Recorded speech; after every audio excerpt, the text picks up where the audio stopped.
Today on Doomed! Exposed! Silicon Valley's favorite, not just Silicon Valley, really, a number of right-wing Republican lawmakers' favorite right-wing writer slash intellectual, I guess, has been exposed for having a history of posting on white supremacist, and I should be clear, openly white supremacist, as opposed to the standard right-wing fare, white supremacist websites using a pseudonym. And on today's episode of Doomed with Matt Binder, I have on the great reporter joining us again for, I think this is the third time now. Let me pull us up on the screen. Joining me now to discuss his latest report is Christopher Mathias, senior reporter at Huffington Post. Chris, welcome to the show once again.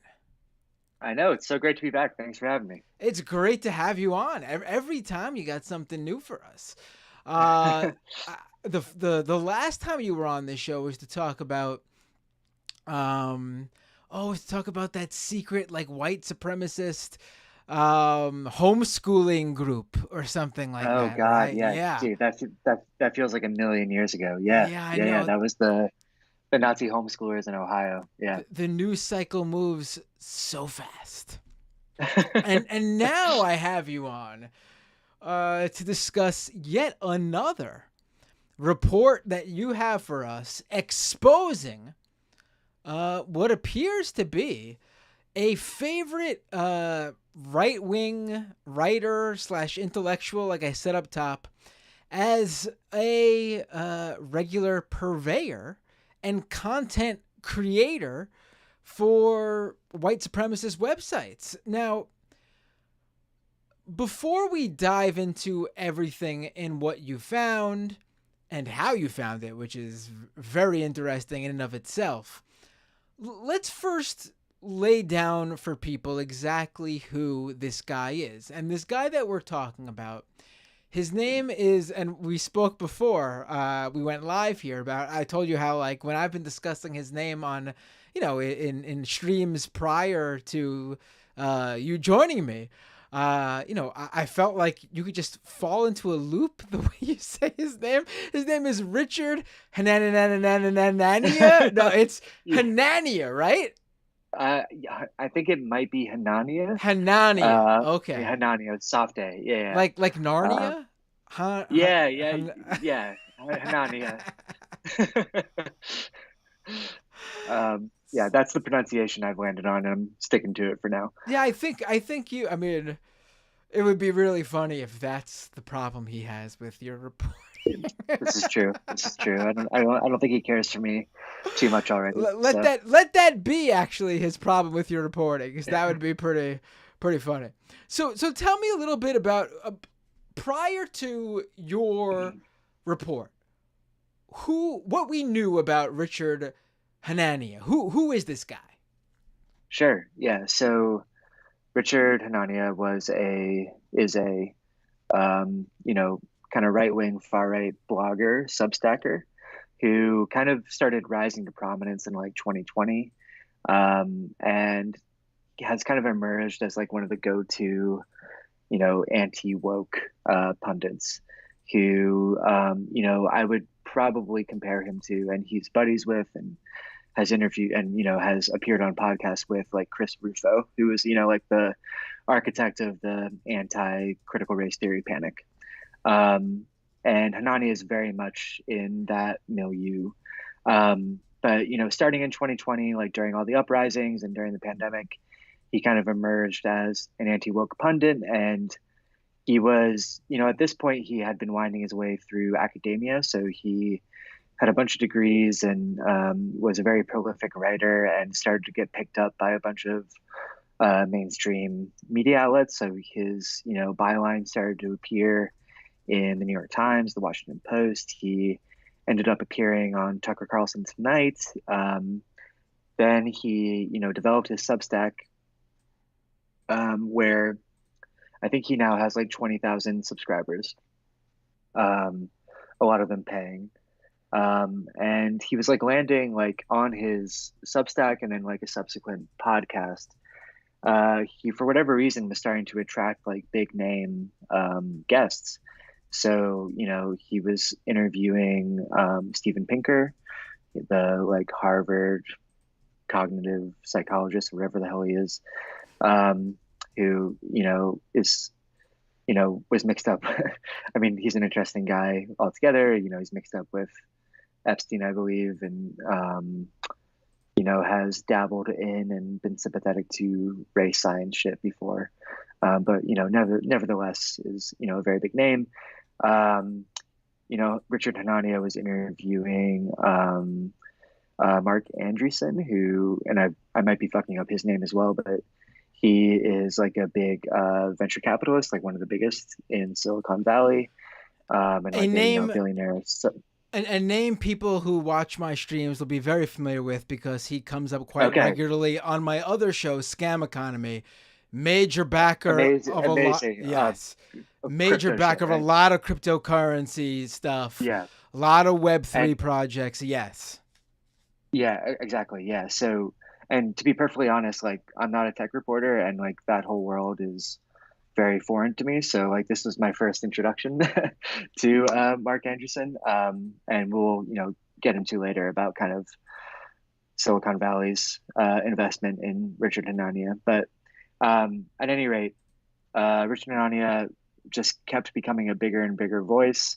His Substack kept getting bigger and bigger to the point where the co-founder of Substack on kind of like the de facto Substack podcast recently interviewed, before my story, interviewed Richard Hanania and kind of gave like this glowing interview, or like kind of softball interview, but like, keeping a lot of praise on Hanania as kind of like a new heterodox, like interesting thinker. They love that And word. they love heterodox. They love heterodoxity. Um, and so yeah, and I think it's also important, before we kind of plunge into this story, is that like Hanania was also gaining a lot of interest and acclaim and praise by like centrist pundits. So, centrist or more conservative, right wing, never Trumper type podcast pundits. So, Matt Iglesias, Ross Douthat at the Times, a lot of people had a habit of citing Hanania's work. And one final thing before we dive into it is that he was gaining all of this recognition and acclaim and influence, despite the fact that he was posting like straight up racist shit, like under his own name. Right, like And that's one of the things, not to interrupt you, but that's one of the things that's so striking to me. Like obviously it's a whole different level that you expose here, and the report, your work here is actually, it was quite revealing to, to see further thoughts and writings from Hania, Hanania, however you say it, Hanan, really, Hanania, yeah, yeah, Hanania, but this isn't like completely out of left field. This is a guy who regularly in his tweets or posts on X, I guess we're calling them now, was bringing up like race science and like IQ yeah, bullshit and things like that. Like this is not like, some guy who he himself was like totally, straight laced and straight cut and yeah, this is a yeah. guy who is dabbling in this stuff under his own name. So you can only imagine how much deeper he goes under a pseudonym. Yeah, no, exactly. And I think like, and I think that that's kind of the main point of the story, is that like, 10 years ago, this guy felt compelled to hide all his bigotry behind a pseudonym. And now he's this rising right wing star, um, you know, maybe not despite, but because of the fact that he's articulating all of these, alt right fucking talking points. And just to like stress this before we get into it, like under his real name, Richard Anania, he was, talking about race science shit. He was repeatedly like referencing and citing and referring to writing warmly about like someone like Steve Saylor, who is like, has been a very prominent racist white nationalist voice for years on some of the worst websites out there. He had Amy Wax, who was that University of Pennsylvania professor who is like facing a bunch of disciplinary proceedings for, inviting a white supremacist to speak to her class and saying that like America would be better off with more whites and fewer minorities. Like these are the type of people he's bringing on to his program under his real name. And he's also like, his tweets, like, he's referred to Black people as animals. He's called for more surveillance and incarceration of Black people. It's just like there's I'm sure maybe someone you read, John Gans, who has his own Substack. Before my story came out, like I think correctly identified Hanania as like a racist of like the Stormfront variety, like just like straight up white nationalist, but who nevertheless was enjoying all this like mainstream adulation. Right. Well, where is it? Do you do we know the I guess the point where he jumped across to this sort of more mainstream audience? Like, was there a specific, article or appearance or media hit or something that he did that sort of propelled him to this audience? So there was a Substack he posted in, I believe, 2021, which is like, I think it was called "Why Are Liberals Everywhere," which is basically like his argument that like liberals had kind of conquered all of like the cultural institutions, and it was his argument for, pushing back against that. That was in about 2021. That gets cited in the New York Times and the Washington Post, among other places, and it kind of just starts snowballing from there. And then somewhere along the way, and we can get into this later, but he is launches his own like think tank, a very small think tank, which with a few other right wing academics, called the Center for something really dumb. Center for like CSPI, the Center for like the Study of Partisanship and Ideology. And he sets this nonprofit up in 2020 and just randomly starts getting like hundreds of thousands of dollars. And we know that some of that money is coming from kind of right-wing millionaires and think tanks. So like some of it is Koch money coming through the Mercatus Center at George Mason University, which is, a big vector for a lot of donations to far-right causes. And then this guy, Andrew Conru, who's another kind of right-wing, internet tech millionaire. He lives in Seattle now, who made his fortune finding Adult Friend Finder, which was like an early kind of hookup matchmaker site. Amazing. Yeah. I know exactly what site you're talking about. If you were Yeah. on the internet, you don't even have to frequent adult websites. If you were on the internet in like the 90s, early 2000s, and were on any like website that was just set up by someone who like was just like, running a blog and had ads up, they were advertising everywhere. It was like all the time. Yeah, exactly. And a bit ironic that he was getting that money considering, him being a right-wing dude, but whatever. And then like along the way, he gets a lot more dark money donations, like about $1 million worth, where, we don't know the provenance of. It's hidden behind some dark money bullshit. But there's reason to believe, which we can get into later again, that he has the backing of some very, very, very rich people and powerful people. So let's now that everyone knows who this guy is, Richard. I will never get this right. Hanania. We can call him Richard from now on, I All think. right, Rich. Yeah, Richie. Rich. Oh, Rich. hey, but my Like buddy Dickie, Richie Dickie. from Yeah, Brooklyn. yeah, Yeah, hey, Richie from the Bronx. yeah, No, not my buddy. This guy, that's for sure. Richard Hanania. Let Now let's get into your reporting on this guy. In terms of his history prior to his rise in the mainstream, really, I guess, tech and right wing intelligentsia. I mean, sure. first of all, let's talk about this because this is really interesting. You find his pseudonym, and it connects him to all these right wing websites, and we'll get into those in a second. But how did you come across this? How did tell everyone how you were able to connect Richard Hanania to this pseudonym of a guy who frequented these sorts of bigoted websites? Sure. So there had been rumors circulating online in different places that Richard Hanania was actually had used the pseudonym Richard Host, a similar name, to write for, like you said, just kind of a range of white supremacist websites, which we can explain later. But including about a year ago, there was a tweet from an academic up in New England named Leah McCreath.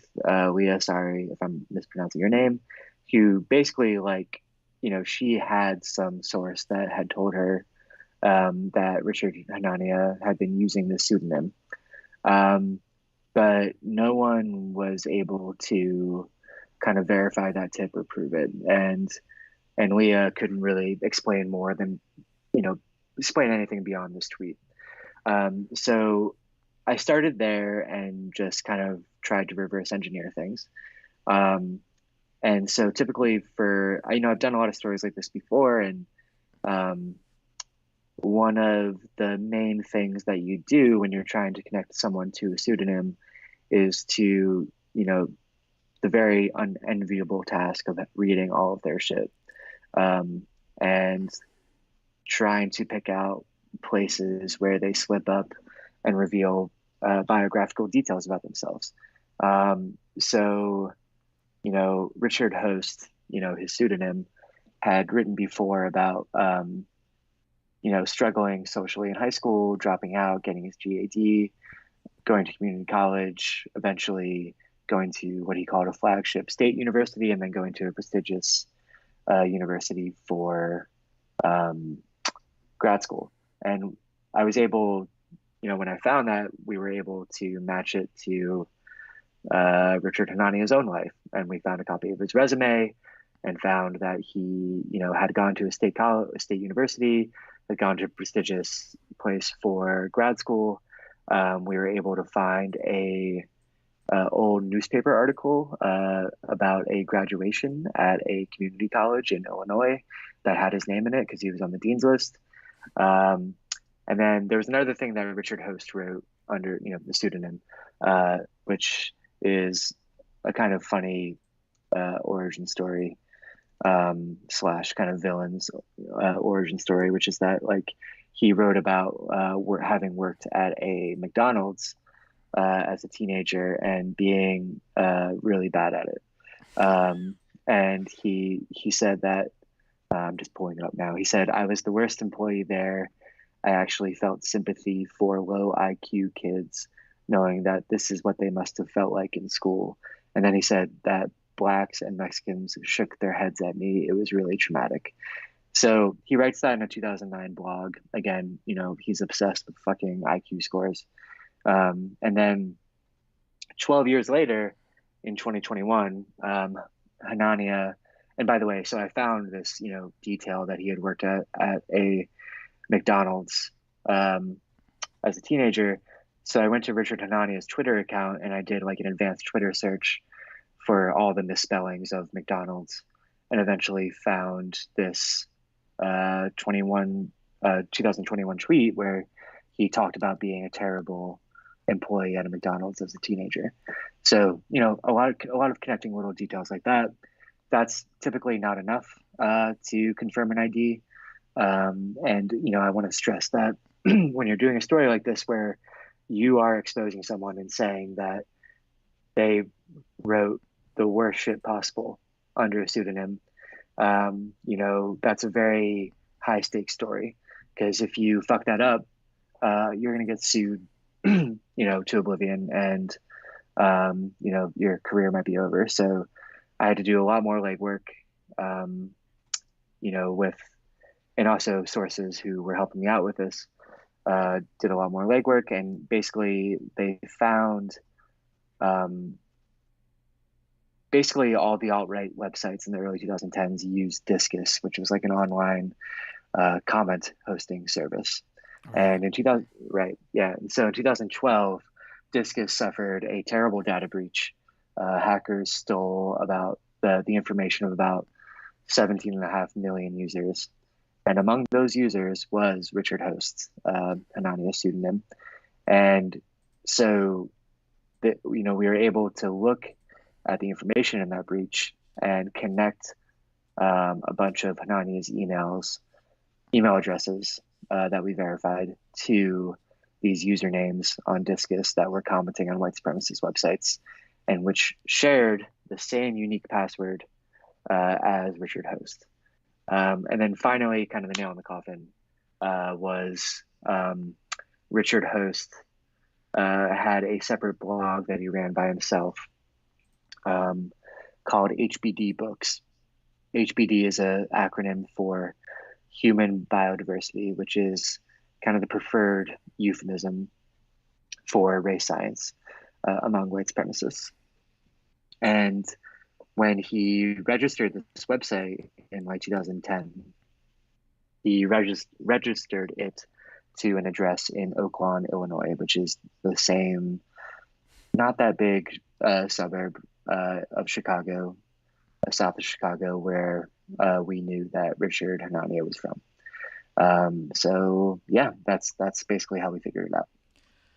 The entirety of that, basically all the connecting of the dots is fascinating. But the main thing I want to focus on here is the discus stuff, Sure. because that, like you said, like this is something that's, when was the leak again of the it was It was so I think the data breach was in 2012, but 12. Discus didn't report it until 2017 or 18 or something. Okay.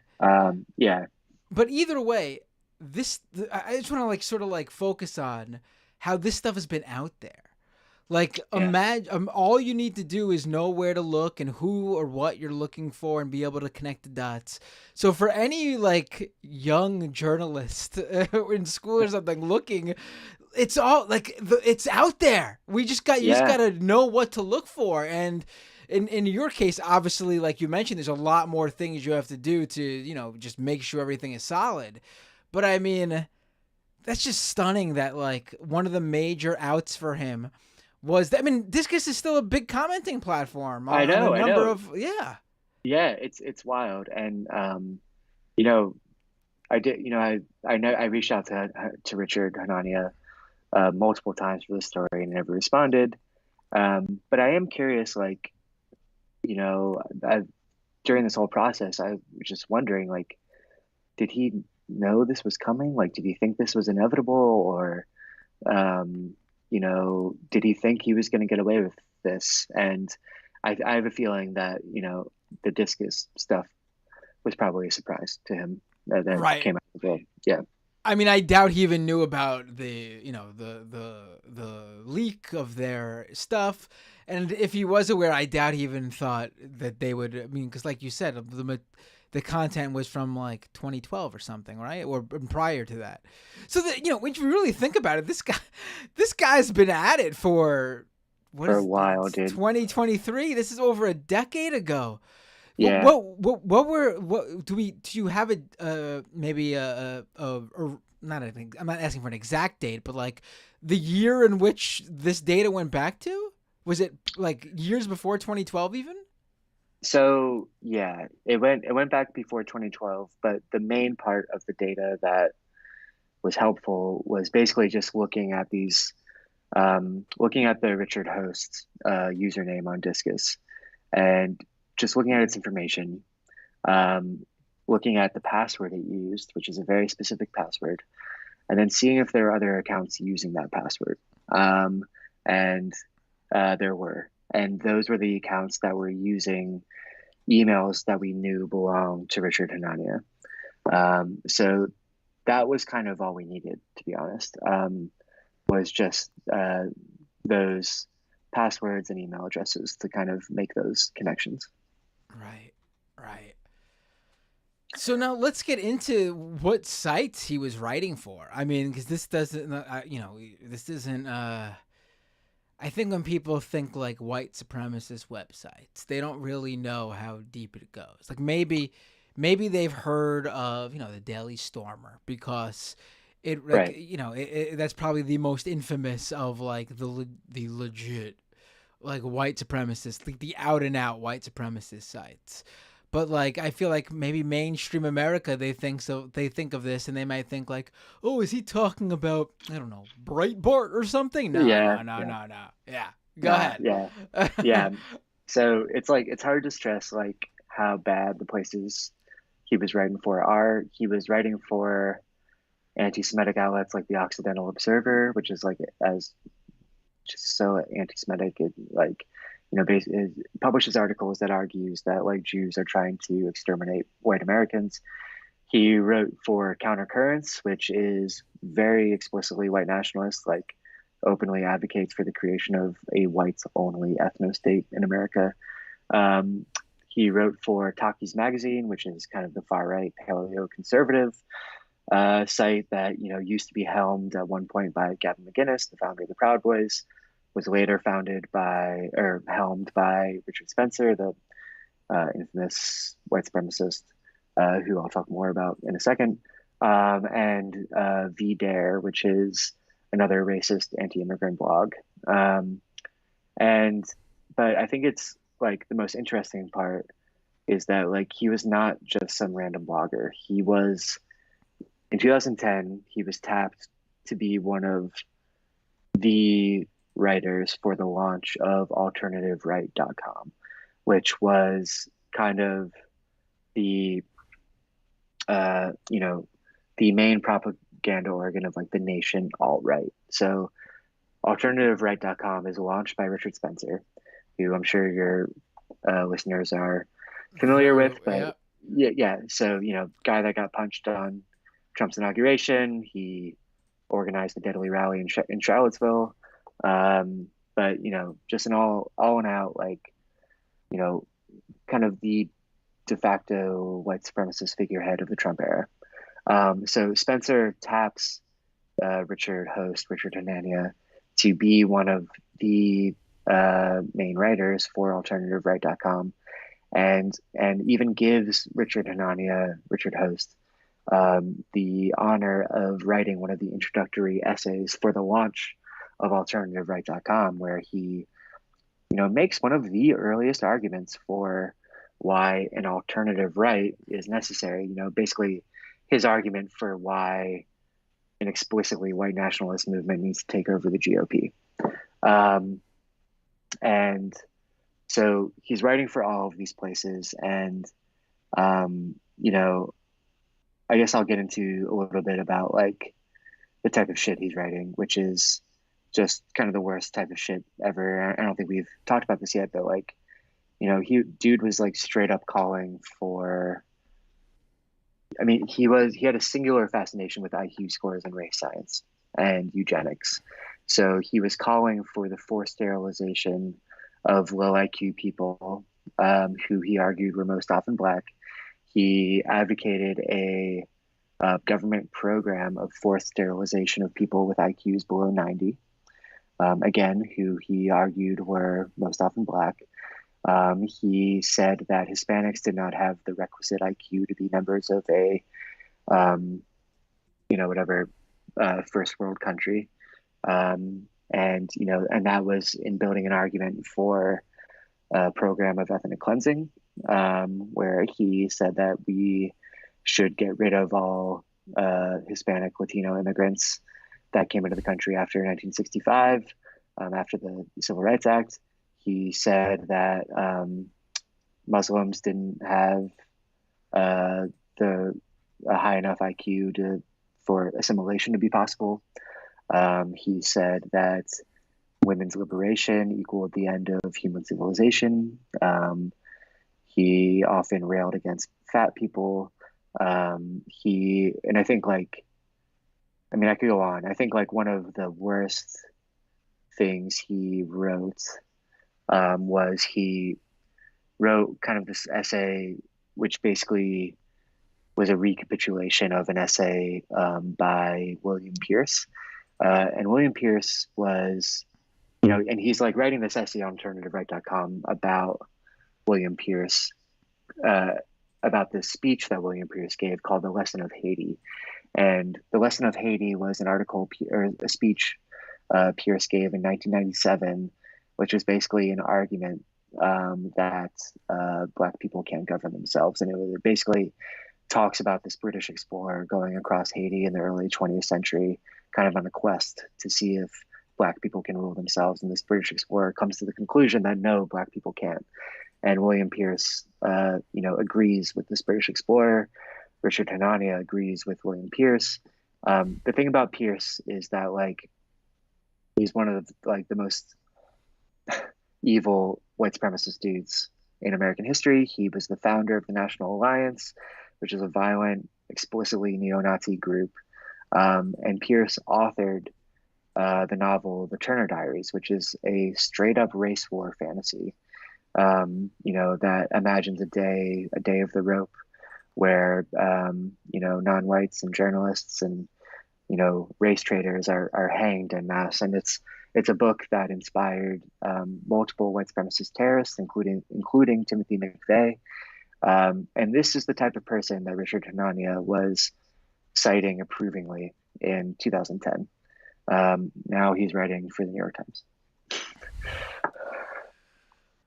What else was he writing about? I mean, really, I mean, geez, like, yeah, it is interesting to see, it's not surprising to see white supremacists and white nationalists and all their ilk have this real sort of hang up over IQ scores.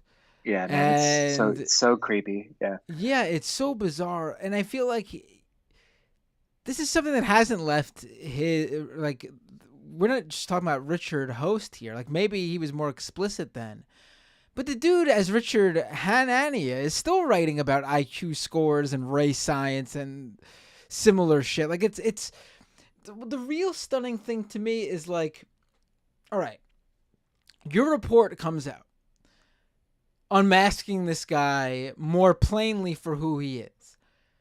Right. For his fans, for his mainstream fans, the tech VCs and people who discovered him, through his more recent writing, the New York Times, for example, the tech VCs. How do you back away from it now? Because it's the same thing.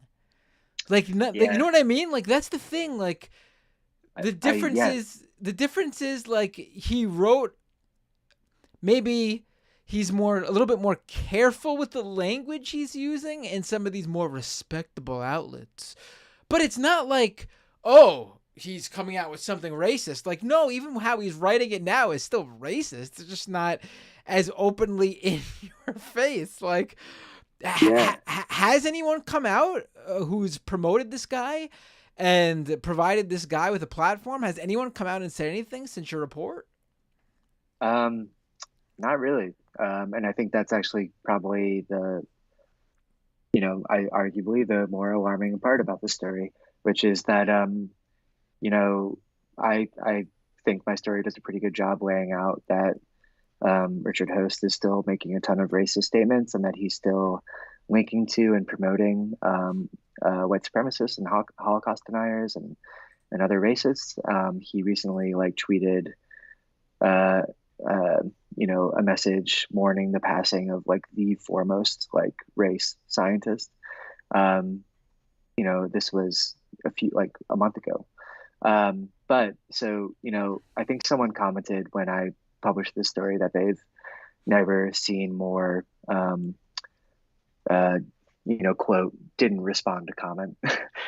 So, because I reached out to like 20 people for this, because, Richard Hanania is like so connected. And basically no one replied. So, what we're looking at here is HarperCollins, who's publishing Hanania's book next month. The book is called The Origins of Woke. HarperCollins didn't respond to multiple requests for comment about whether they're still going to publish this guy's book. Um, for his book, Hanania has a kind of murderer's row of billionaires who wrote blurbs for him. Peter Thiel, David Sachs, Mark Andreessen, Vivek Ramaswamy, who's running for president, all gave these glowing reviews of his book. None of them replied to comment.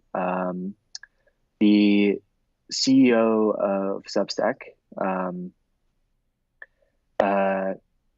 Substack did not reply to my request for comment, but the CEO did tweet out a message of support for Hanania, because Hanania, we haven't gotten into this yet, he did not respond to my request for comment, but he did 3 days after my story publish a Substack fessing up to have being used the pseudonym and claiming to have evolved and to no longer hold these, quote, repulsive views. And so did he specify what views he no longer held? Not really. I mean, he admits kind of obliquely admits that they're racist, but then kind of in the same breath doubles down on race science.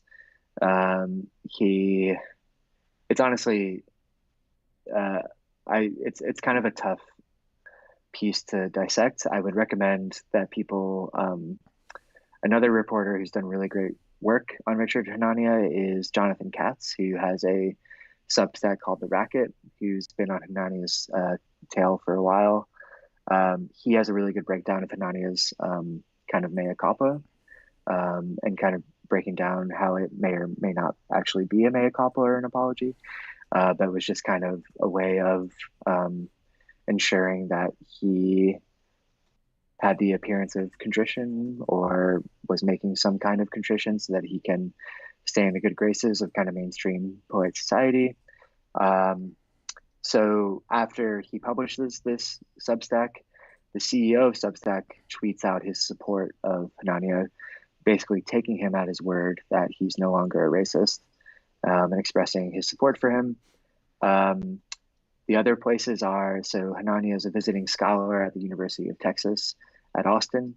They never replied to my request for comment, although they did take down the staff page where Hanania was listed. Ironically, the one organization that has distanced themselves from Hanania is the University of Austin, which is not to be confused with the University of Texas at Austin. But the University of Austin, some of you might remember, is kind of the unaccredited, fake, whatever, up-and-coming university launched by Barry Weiss, the anti-cancel culture crusader, that had a lot of support from kind of venture capitalists, including Mark Andreessen. But at any rate, Hanania was tapped to be a lecturer for the University of Austin for their forbidden, what was it called? The Forbidden Courses program. And I reached out to them for comment multiple times. They never got back to me. And then Ben Smith at Semaphore reached out to them for comment, and they, gave a statement distancing themselves from him and saying that he's like no longer affiliated with the University of Austin. Ooh, looks like that course still forbidden. Still forbidden. The race science course, the University of Austin is forbidden, folks. It's forbidden. And then the last one I'll mention, it's such a long list of people I reach out to, but JD Vance, Senator JD Vance, in 2021 on a podcast with Dave Rubin, mentioned that he was a reader of Hanania. He called Hanania a friend. and said he was a really interesting thinker. And Vance never responded to my request for comment either. Right, right. Yeah. I mean, these guys know exactly what it was, because Yeah. that's why, like I said, that's why they can't. Because what you uncovered, it's more so like the outlets that he wrote for, not actually what he was writing. Like, again, maybe he's a little bit more refined with his vocabulary and a little bit more careful about the wording he uses, but it's still the exact same stuff that's racist at its core. This isn't like, some straight laced guy that was just laid bare for all to see. No, the dude's been exactly who he is for the past. You said it was going back to what, 2010? Before that, even maybe. Yeah, 2010. Yeah. And I think at one point in his like apology, mea culpa Substack, he like tried to claim that some of these posts were from when he was like in like junior high, but like we're in the same age, and like that dude was posting this shit in his mid 20s, and like while he was in academia. So yeah, it goes back a while, but he was not like a young kid when he was posting this stuff. So what? His response has been basically to write this Substack, and it seems like everyone is either just ignoring it or taking him for his word. I mean, the real interesting thing is that book. Like how Yeah, like yeah, that's the most probably mainstream organization involved here, HarperCollins, and they haven't. I mean, yeah. So it's been really interesting.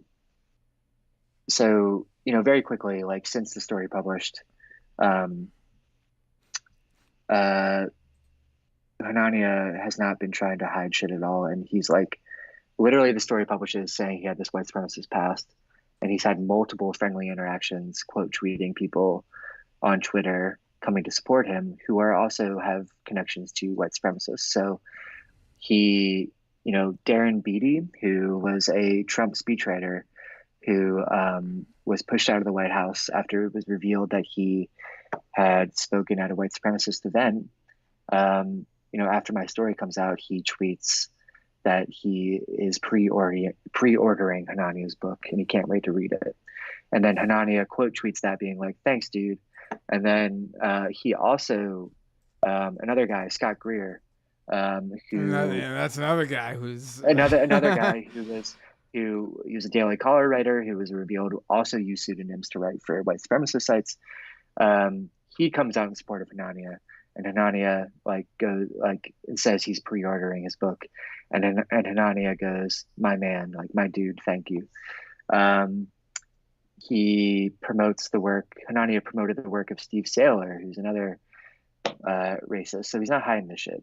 But nevertheless, I am not getting any response from HarperCollins. Hanania keeps promoting his book right now on Twitter, and it I think is in the top 10 on Amazon of some category. So he's kind of boasting a lot about the fact that he has not been canceled, and that like his book has not been canceled. And like I said, HarperCollins has not responded to multiple requests for comment for me. And maybe something could change before it publishes, and I think in about 3 weeks, 4 weeks. But I guess we'll just have to wait to see. It doesn't seem likely. I'm sure the pre-orders. I'm sure the pre-orders rose Yeah, in many right wing circles when yeah. he was outed I mean, again, not his ideas, but exactly. He's in the crew. Like he's in the know. Like if you didn't know, now you know. Like that's how I feel like this sort of was. For Yeah. that, for that cohort. Like, his words, I thought he was our guy, but now I know he's our Oh, he's guy. Yeah. exactly. Yeah, I got a lot of stuff in my mentions being like, this guy sounds based. Like I'm gonna follow him.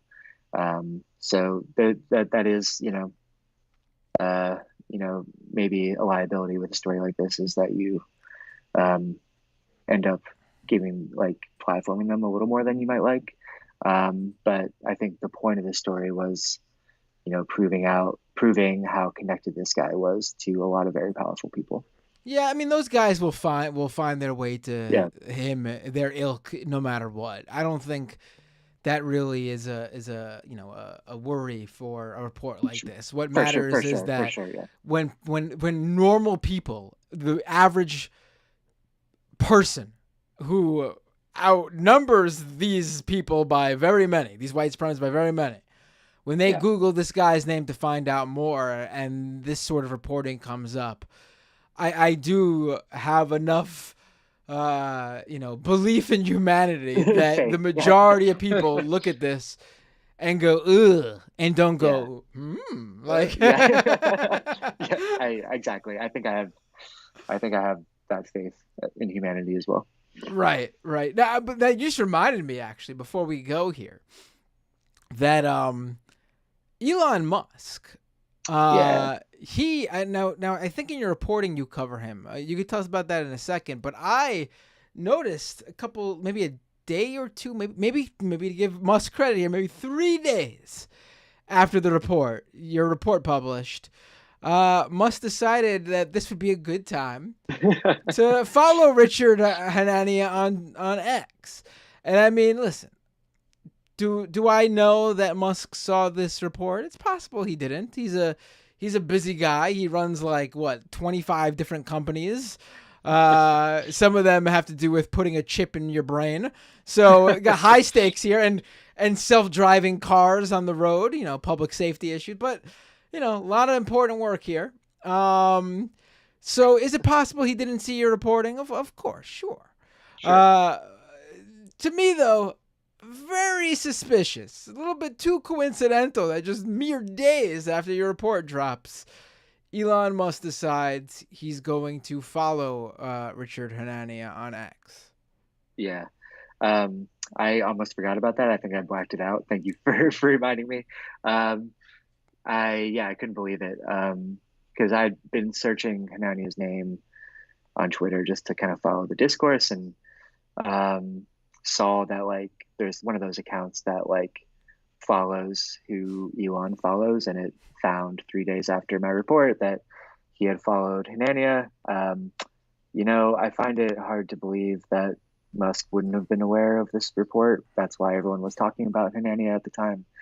I think Hanania, to be fair, they had previous interactions when um, Hanania posted a Substack that he, you know, basically argued that Black people were more prone to violence than white people, and called for them to be surveyed and incarcerated at higher rates. Elon Musk responded in a tweet just saying, "Interesting." So he was One already of the promoting. classic Musk tweets. Could either been Yeah. interesting, concerning, or the cry laughing emoji. It was going to be Yes, one of those exactly. three. Yeah, yeah. That's his love language. And so yeah, but I know Hanania had also like Elon Musk had this whole like dust up about like that anti-apartheid song, that for whatever reason is like up for debate Right. right now, which Kill the the Boer. Boers, yeah, Yeah. whatever, yeah. And God knows why he was dredging that up, which was trying to make some argument about whites being discriminated against. And Hanania had latched onto that and been kind of defending Musk. So that possibly could have been another explanation for why Musk followed Hanania, but I find it hard to believe that Musk wouldn't have known, about this story. Right. Yeah. Right. Well, maybe Musk has a solution to everything Richard Hanania has been writing about, and he's just, everyone will get a Neuralink, and it'll malfunction in everybody's brain, and we'll all be lobotomized, and no one will be smarter than anyone. Exactly. Exactly.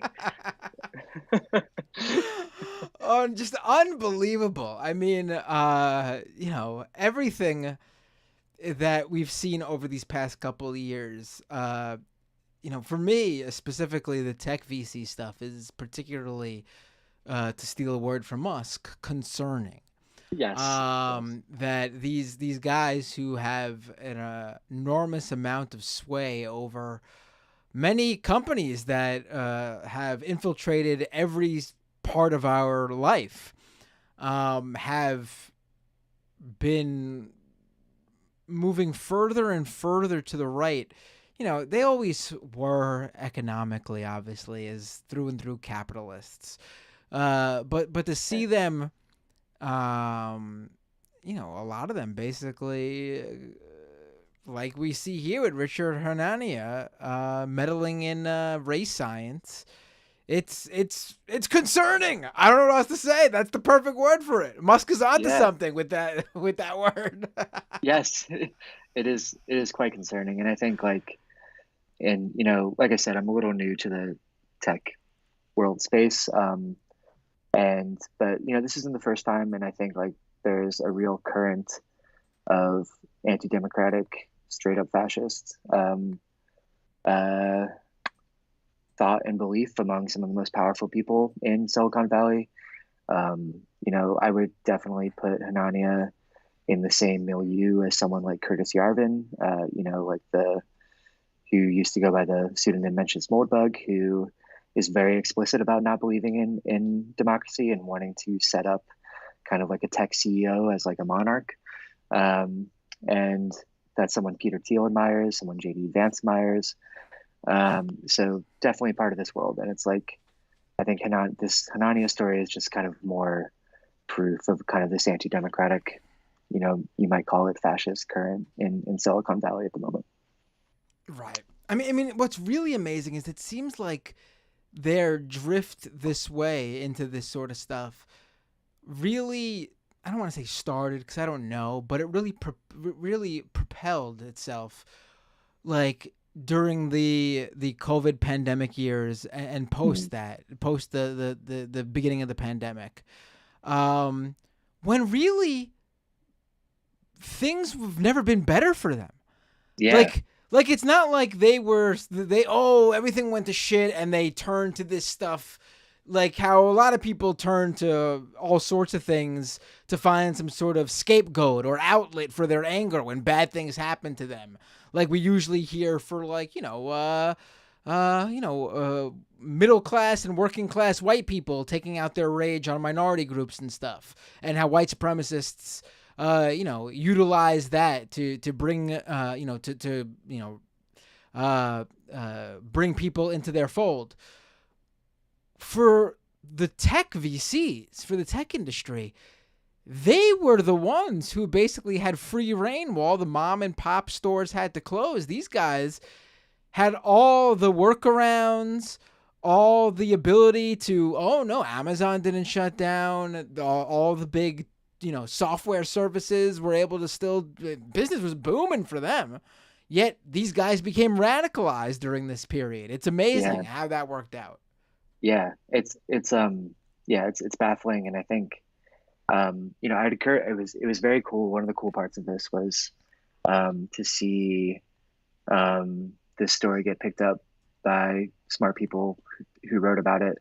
And I would encourage people to read Jamel Bouie's piece in the Times, which, kind of does a bit of a history of why rich people are interested in eugenics and race science, and basically like why, they are invested in people like Richard Hanania, because people like Richard Hanania produce propaganda that like reifies, and justifies hierarchies, and like kind of reinforcing social hierarchies. But Jamel Bowie is much more eloquent about it than I am, so I would encourage people to read that.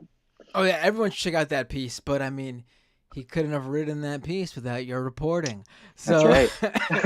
don't downplay yourself. Thanks. Christopher Mathias, senior reporter at Huffington Post. Everyone should go to HuffPost.com and read the report. It's titled. Hold on, I've been scrolling through it as we've been talking. Richard Hanania, rising right wing star, wrote for white supremacist sites under pseudonym. Everyone go check that out. The link is in the description to the YouTube video, and when the podcast version of the show goes up, it'll be in the description there as well.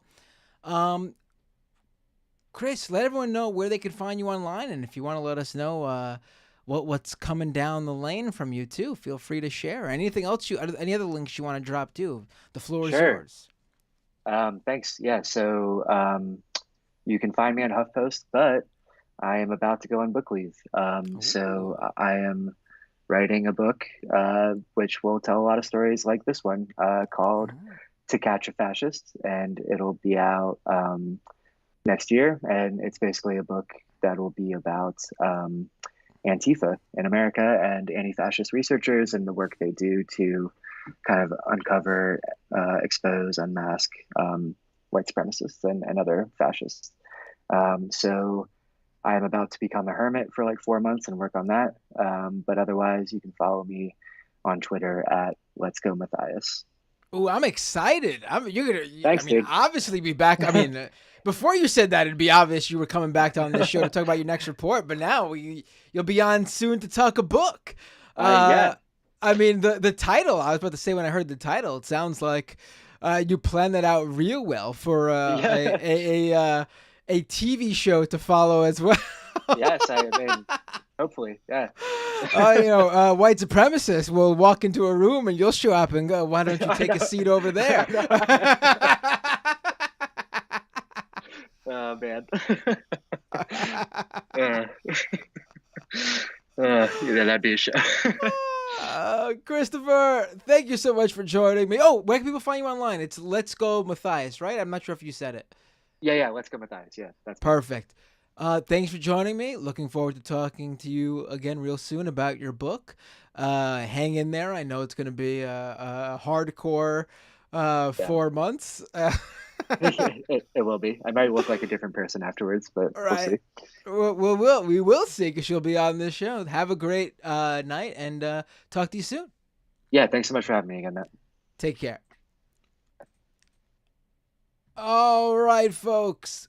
We are going to go to the second half of the show.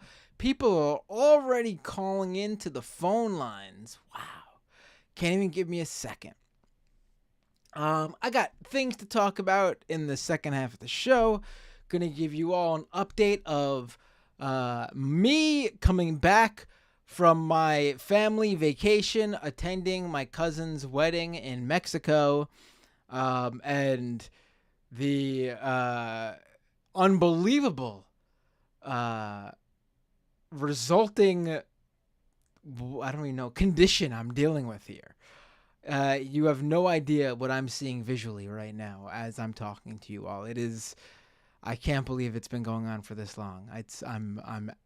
We'll get into it in the second half of the show. But before we do that, really quick, got a bunch of ways for you to support the show. You know, in this industry, in this business, to steal a line from Triple H of the WWE, in this business, you can't even take a day off, because the second you take some time off, people have to, they cancel their subscriptions because they could only have so many subscriptions, and if the other people they subscribe to are providing weekly or daily content, and you miss a week or whatever, and there comes time for them to cancel because they are, pinching pennies, trying to save some money, which I totally understand. You're the one to go, and unfortunately, this month it seems like I was the one to go for a lot of people who had to make that very hard decision. So, lost more paying subscribers than usual this month, specifically in the past week. So I'm back now though. So when, if you're looking to sign up again for someone routinely putting out content, I'm your man, I'm your boy, I'm back, I'm here. So patreon.com/Matt Binder. Let me thank the people who do that, who signed up over the past week. I don't even know if there are any, but I'm pretty sure there might be. Let me make sure. Signing up over the past week, we got Pamela B. and Ilya R. Thank you both so much for subscribing at patreon.com/MattBinder. The show is not possible without you. And of course, over at youtube.com/MattBinder, where once again, if that's your platform of choice, you could subscribe and become a member there. YouTube takes a bigger percentage of the membership fee than Patreon, but listen, I'll take your money however you want to give it to me. And we got, let's see.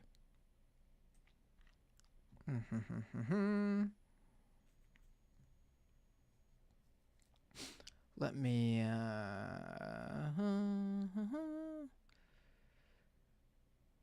looks like we just got some rejoins. I'll shout out the rejoins.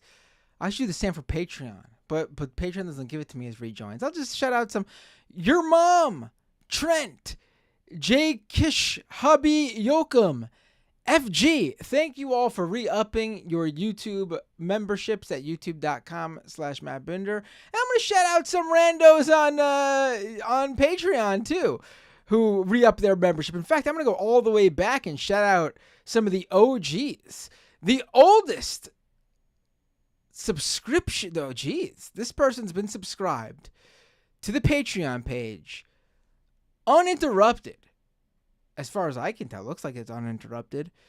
Longer than anybody. Max W, thank you so much. And also want to shout out Christine H., Duratar H., Michael J., Jeff K., and Mr. Danks. Thank you so much for your continued patronage. And over on Twitch at twitch.tv/MattBinder. Oh, we got people resubscribing on Twitch with their Prime subscriptions. It's that time of the month.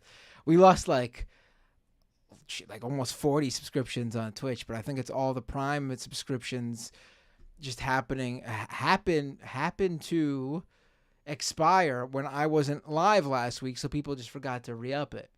Rebel Without a Cause, resubscribed with Prime, subscriber for 19 months. Blue Ranger, subscribed with Prime. Tweakle, resubscribed for 1 month at Tier 1, subscriber for 5 months. Tweakle says, sounds like time to show my resub. There you go. Mobile Newman, resubscribed for 1 month at Tier 1, subscribed for 5 months. Jen Kent, subscribe with Prime. Thank you so much. Oh, we got a hype train going over at Twitch at twitch.tv/MattBinder. Once again, if you are an Amazon Prime subscriber, you should be using your free Twitch Prime subscription you get every month. I don't even know if you know that. That's right. Your Amazon Prime subscription, the price you pay for Prime Video and to get that free next day delivery from Amazon, you also get a free Twitch Prime subscription with it. And what does that mean? You're basically able to pay your favorite creator, just one of them, but still get to do it, one of your favorite creators on Twitch every month at no extra cost to you. So if you're an Amazon Prime subscriber and you're not doing this, you're basically letting Jeff Bezos and Amazon keep extra money that you could be giving away to somebody who you like watching on Twitch. I'm telling you this because I hope it's me. But even if it's not me, give it to somebody who can use it. Oh, Robot Monkey Cat just gave out 5 community gift subs. Twitch.tv/MattBinder, YouTube.com/MattBinder, Patreon.com/MattBinder. If you can, your support is greatly appreciated. Now we will go to the second half of the show where I will discuss. First of all, I'll take your calls. That's the most important thing. People love calling me on this stream, and I love talking to all of you. So we'll be taking calls. Open up Skype, search Doomed Live. But before I take your calls, I'm going to give you a little update on what I've been dealing with since getting back. I'll tell you a little bit about Mexico, too. And I'll give you a little update on what I've been dealing with since. It's been a struggle. It's been a struggle. All right, everyone. I will see you shortly. If you are a Patreon subscriber or you are watching the YouTube live feed right now or on twitch.tv, nothing changes for you. You're going to see a brief intermission on your screen, and I'll be back. There'll be no change in feed. But if you are listening to the freebie podcast version of this show, this is where I say to you, I will see you all next time on Doomed.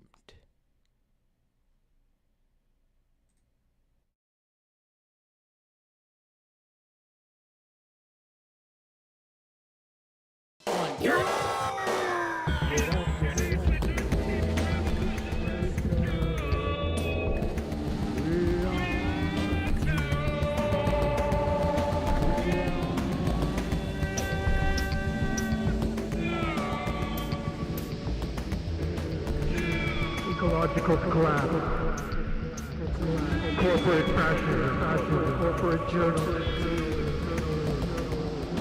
police brutality, voter suppression, austerity economics, educate the masses, rampant homophobia.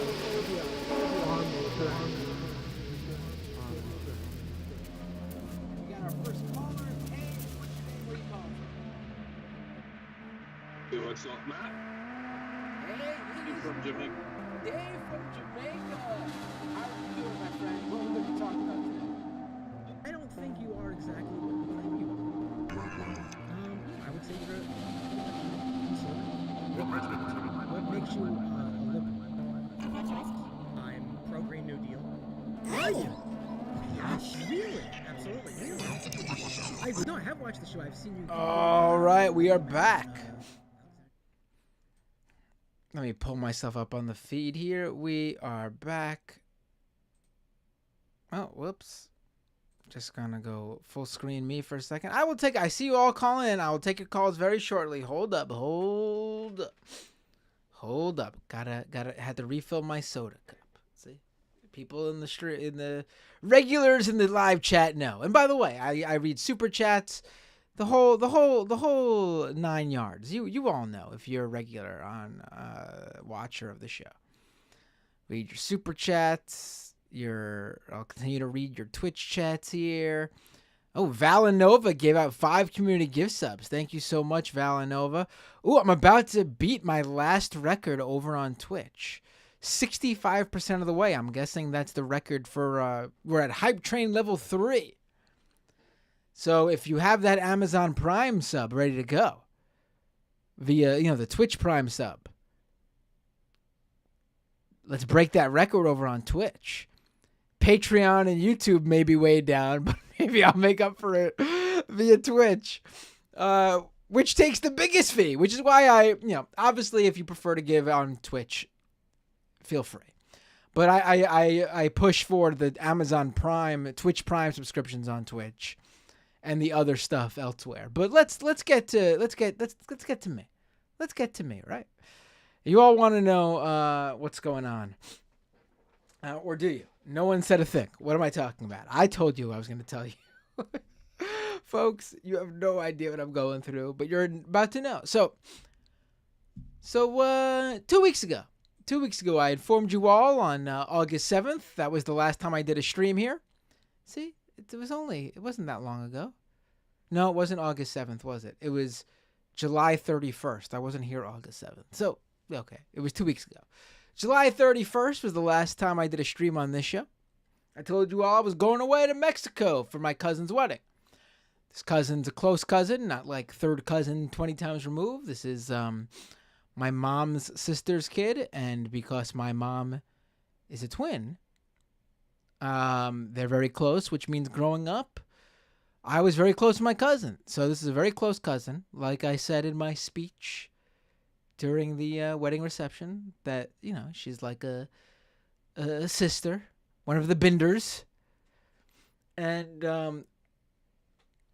by the way, I should say, everyone says my speech blew away everyone else's.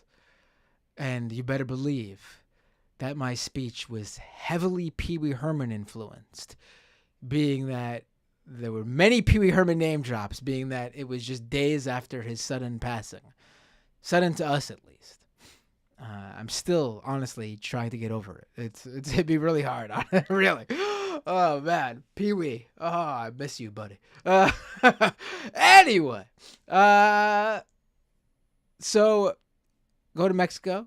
Great time. Mexico's a beautiful place. If you're from Mexico, if you're watching me, if you live in Mexico, wonderful country. My first time there was fantastic. Everyone, great, super nice.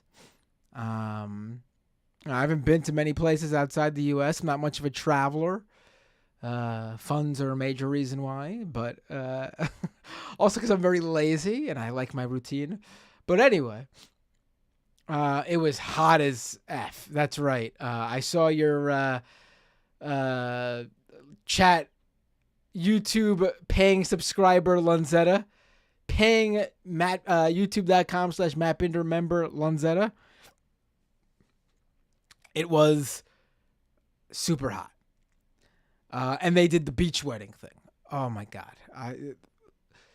I don't speak Spanish, but as you all know, my partner, my wife, practically, she does. She's from Peru. And she informed me at the wedding reception that the people working there were joking about how, everyone wants to come here and have a wedding in paradise, they say. But they never think about how hot it's going to be.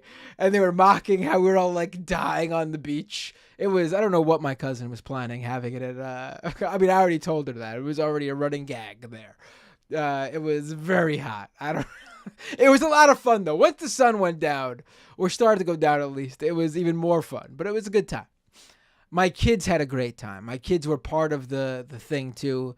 My cousin had my son was the ring bearer, and my daughter was the flower girl, 8-year-old ring bearer, 4-year-old flower girl, and her husband's niece and nephew, both young, I think like 4 and 10.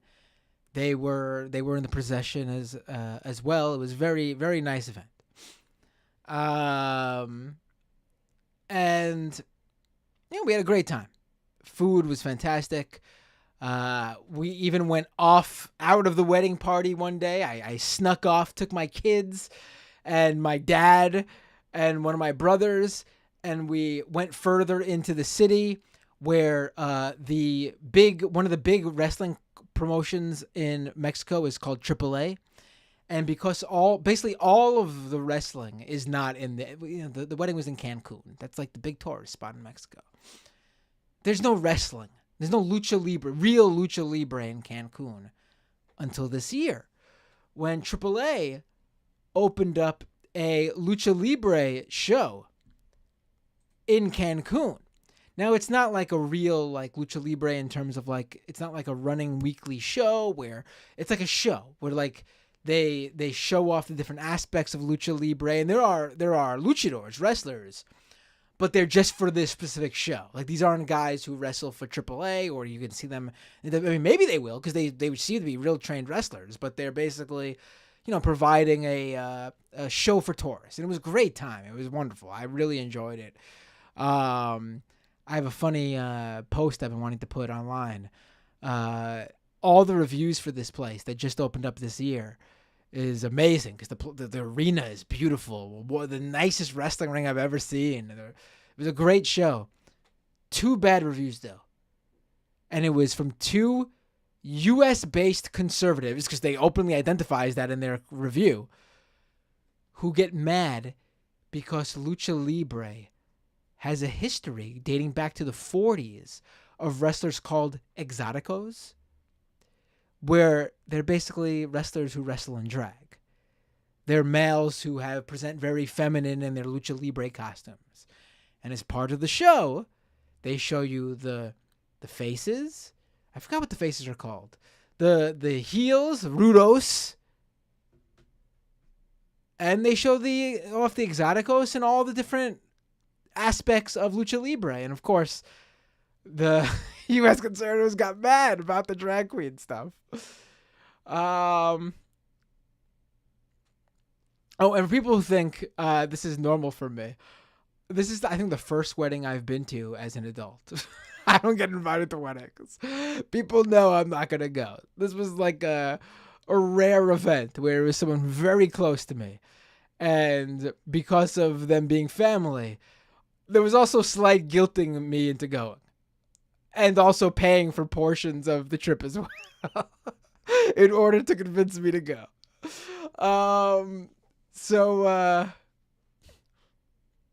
Technicos. Thank you, Sean. I'll let you know why I'm having a mental block in a second. So it's part of the whole wedding. I told you about all this. We snuck away, did the wrestling thing, which was a great time. But as part of we did, the kids went parasailing. That was a lot of fun. And I know I later found out that some people have problems with this thing, but I didn't. I looked it up at the time, and the place had good reviews, and we did the swimming. The kids did the swimming with the dolphins thing. But anyway, let me get to what the main point of the story is. I've briefly mentioned this when I was on Majority Report and more so on Leftist Mafia this past Thursday. But the day after the wedding, there was a multi-hour boat ride. I don't go on boats. I'm not a boat person. I can't swim. I live in New York City.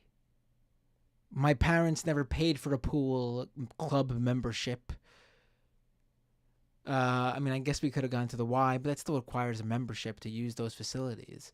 We never put it in the budget, other things to pay for. Never really had an interest in pools and swimming, so I'm not much of I hate the beach, even though I just told you that we spent the whole time at the beach. It's the most I've ever spent in water on a beach in my life. My cousin better appreciate it, by the way. But so we went on this boat. And I don't get motion sickness. I don't get boat sick. I was completely fine on the boat. No problems at all. Other people were taking pills and leaning over the side, and my mom had to lay down and go to sleep, basically. She wasn't feeling good. I was completely fine, 100%. I was in the front of the boat, hanging off the side, looking. I was completely fine. We get off the boat, we get home, completely fine getting off the boat, walking around fine. Later that day at dinner, I sit down, and everything is swaying as if I was on a boat still. It's oh, this is sea legs, right? I've heard about this. People have sea legs where, your body takes a minute, the equilibrium of your balance takes a minute because it got used to the swing of the boat. And now it takes some time to get readjusted to the land. I think, okay, just when I'm sitting down at dinner, whatever. Next day, still there. Day after, it's still there. And I'm starting to notice, wait a minute. It's starting to happen while I'm walking around now, too. And as it continues, day by day, it gets worse and worse. And I don't know if it was just the heat and the activity and being constantly on the move there. And then I guess maybe the plane ride was fine too. I thought I would be bad on the plane because I knew I had it going on the plane. But then when we get home, we get back to New York, it is bad. Now, this boat ride was on August 5th. And I am in a constant daze. It's like I'm suffering from 24/7 vertigo.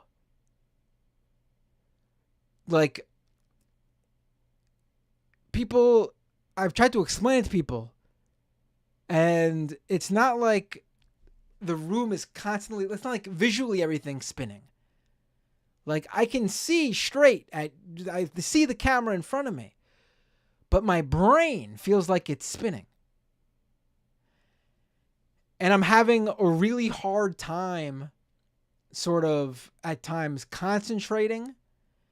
And then if I do get into a mode of concentration, especially when I'm staring at a computer screen, like especially if I'm trying to write, after a little while, I do start to get dizzy and visually things do start to spin.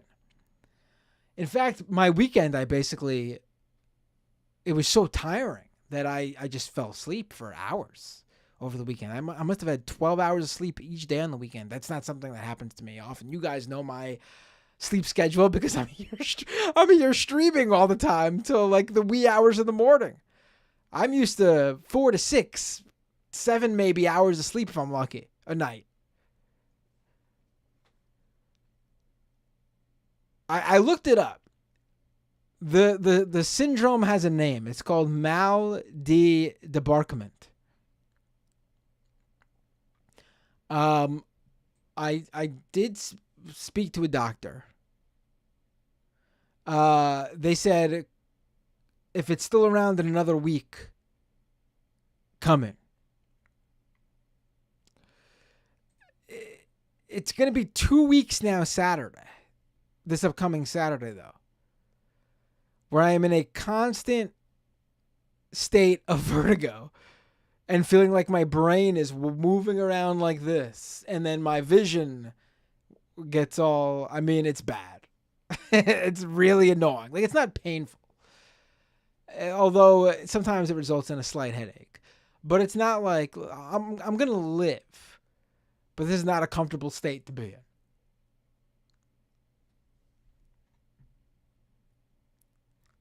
I've been taking, what's it called? Dramamine. Chewable Dramamine, by the way, because if you know me, I can't take pills. I can't swallow pills. Straight Edge has done a number on me in many ways.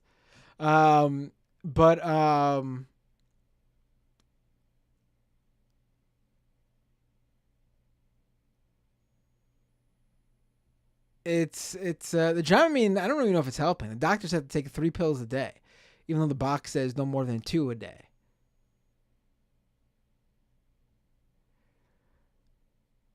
It's so the worst thing is the confusion. Actually, like, you probably just saw me right there. I was about to say something, and I stalled for a minute. It's a little bit weird because, like, it's hard to focus sometimes. I mean, probably if I wasn't straight edge, it'd be really easy to just get drunk. And, it'd be like, it would even itself out and I'd see straight, right? Lanzetta says, did you ever get COVID? I did. I don't think I have COVID now.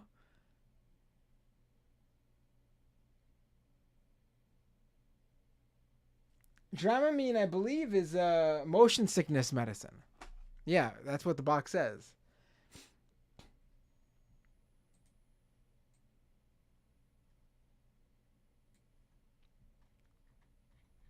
I don't know what to do. I mean, if you watched Leftist Mafia last Thursday, I was up with Mike from the Universe Report. The last 2 left as usual. 4+, I think we hit 4.5 hours maybe. Stream, reading all the super chats. I'm not diminished in my capacity to perform, even though maybe at times it's slightly stalled because of the state of confusion that'll suddenly hit me. But I don't think I have COVID. I don't have any COVID symptoms. I'm completely fine. I have no fever. Food tastes wonderful. I haven't been sick. I haven't had any stomach issues. This has to be the boat thing. Because that's the only thing. And it started then.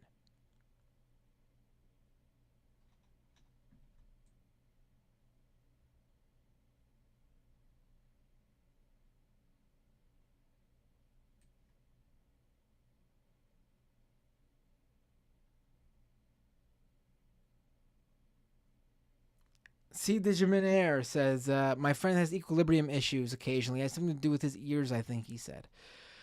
It's also possible that maybe, I don't usually go in a pool, and I was in there with my kids, and they were jumping in the pool, and I'm sure more water entered my orifices than ever before in my life. So it's possible that has something to do with it. But the swaying motion is the exact thing that happens on the boat. No weakness on one side. I didn't snorkel because I can't swim, Nick. They asked if I wanted to, and they said swimming is a requirement because you had to follow the instructor, and I could not do that.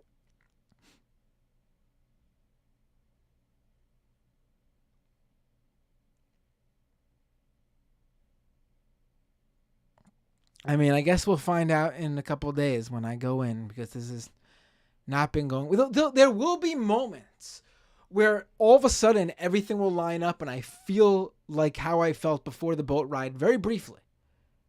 It'll be quick. And I'll think, maybe this is it. Maybe it's going away. And then the swaying will start again. We'll see. We'll see. Tokyo Han says, maybe the kids are slipping whiskey in your soda recently. Maybe that's it. Yeah, who knows? Maybe I will just never be normal again. Maybe this is what I will view the world like for the rest of my life. That you will all constantly look like this to me. Let's take some phone calls, though. I appreciate you all listening to my woes. Now it's time for me to listen to yours. All right, let's go to the phones. Hey, what's your name? Where are you calling from?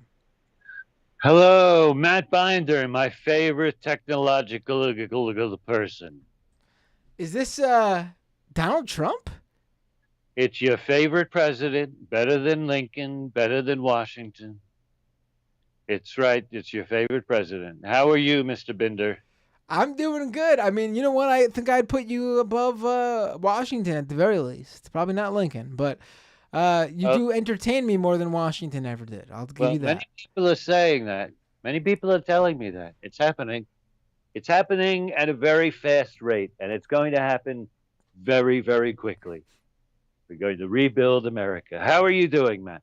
I'm doing great. How are you doing after 1 indictment, 2 indictment, 3? Well, hold on. I had this. It's the confusion from my my mental state. Give me 1 second. 1 indictment, 2 indictment, 3 indictment, 4, Mr. President. You know, it's really a badge of honor. I think a badge of courage for me to be indicted so many times, more than anyone else. And I think it's really something that's going to help me in the 2024 election. It's going to be great. I think it will help you in the primaries for sure. I think that is great. I agree. That is great. Plus, there's a very important legal precedent that I'm going to be applying to my case. It's called blanket immunity. Ooh. Blanket, I like it. Blanket immunity. Can you say it one more time for me? I like that. Blanket immunity. Ooh, I love it. Ooh, it fires me up. Yeah. It's terrific. I learned it from a very, very wise man, the Greek philosopher Linus. And the blanket keeps you safe. It keeps the people away. And if you put it over yourself, everyone else goes away, and that goes your problems away. It's blanket immunity. Ooh. And that's what we're going to be used for everybody. All these horrible people who they say did something wrong, and I don't understand. But we need, you know what, Matt, I know you write for Tick Smash and Y Red, and I need your help on this. Perhaps you could help. Mike Pillow was not so much of a help after all that I did for him. We need you to find the rigors of the 2020 election. I do have to say, though, Mr. President, that you might have a problem with this most recent one, though, because it's not being brought by the federal government. This That's most recent one. That's not important. What we need to do is need to find the rigors of the 2020 election. I mean, What there's is the riggers, rigors? the riggers, Oh, people who rig, the riggers. I the thought you were people saying who like rig. rigor, like rigorous, like No, no, no. I have something else for that. We need to find the rigors of the 2020 election. And as we all know, there's riggers in Atlanta, there's riggers in Philadelphia, there's riggers in Detroit, there's riggers in Chicago. I think we all know this. I think you understand what I'm saying. So Oh no! Oh, we just need to find these riggers and even what's her name from down there in Georgia, the gang member who's trying to bring phony charges against me. I mean, she's probably a rigger too. I mean, this is ridiculous. People rigging things against me, the favorite president of everyone in America. This is unbelievable. Unbelievable.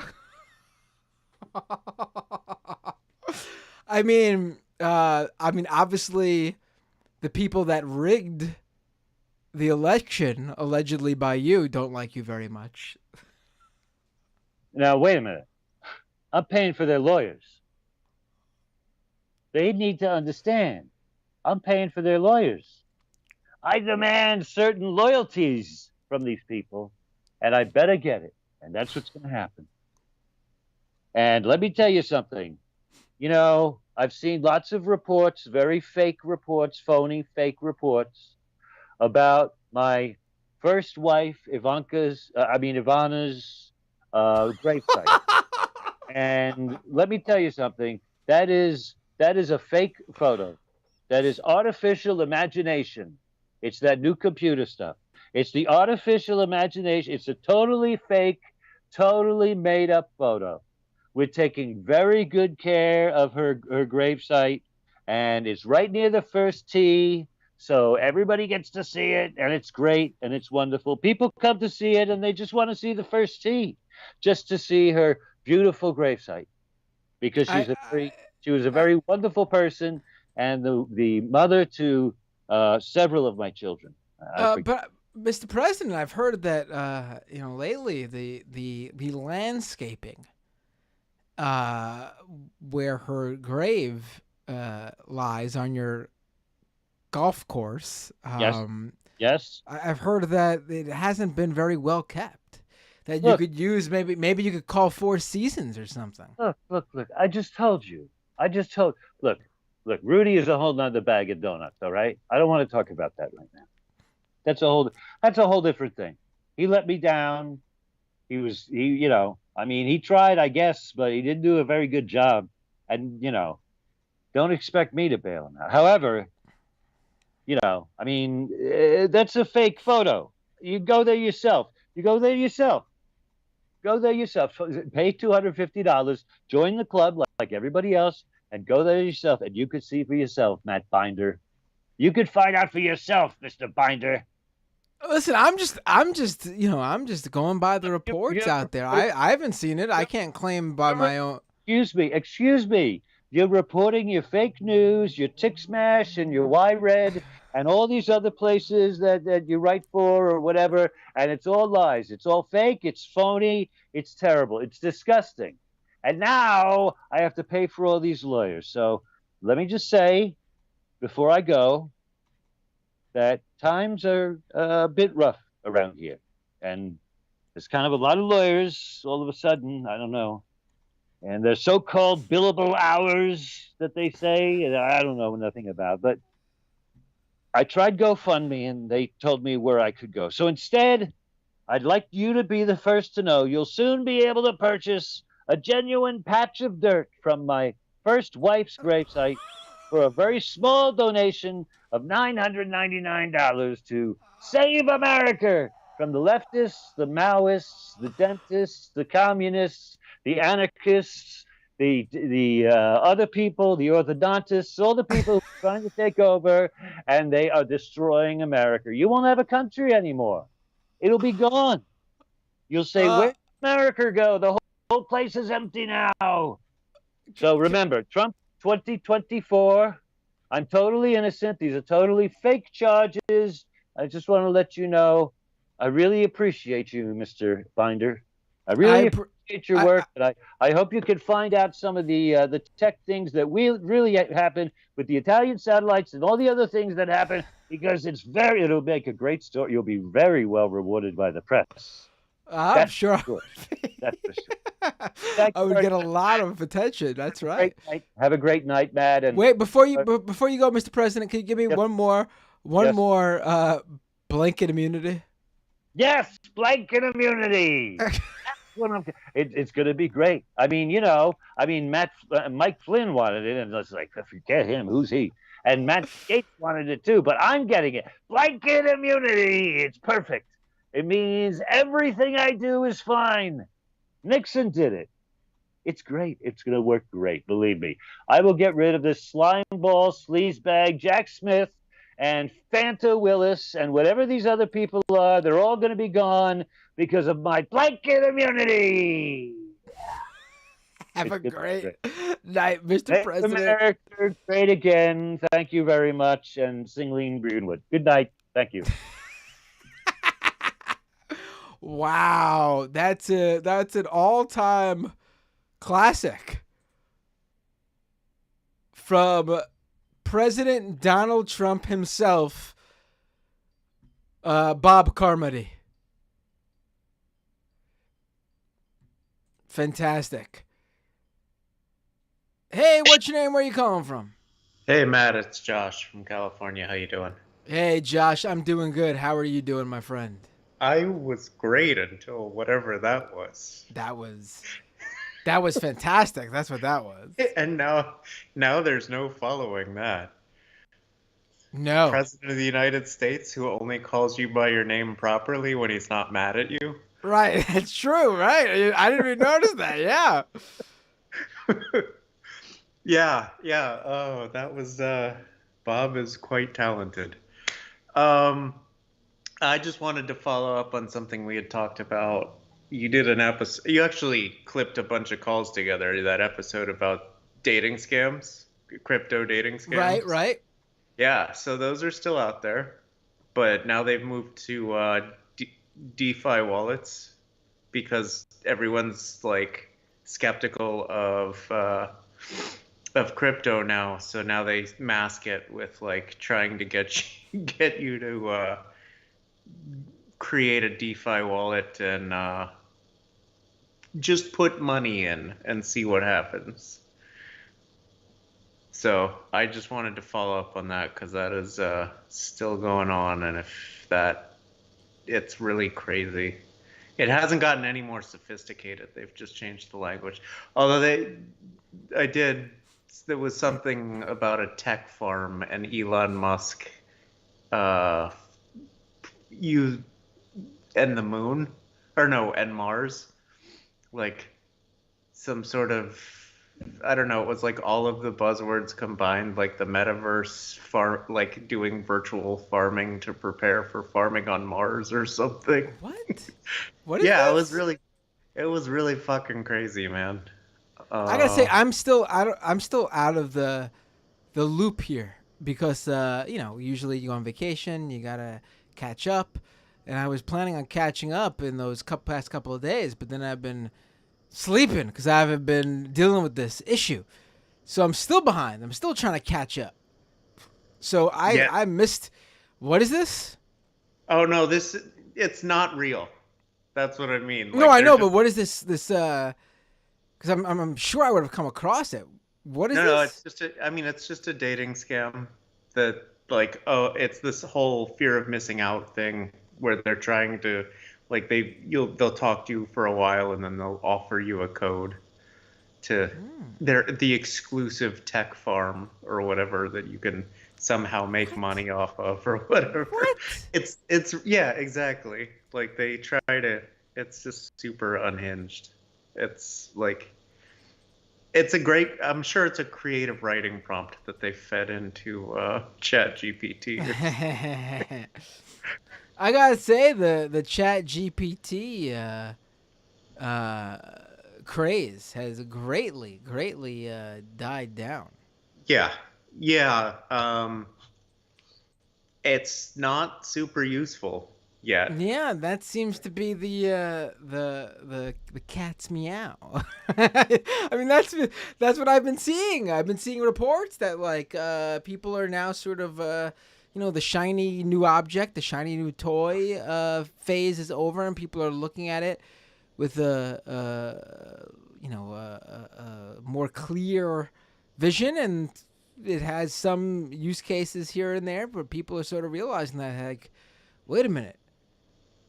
It would be a mistake to fire every employee I have and replace them with this because I can't do anything.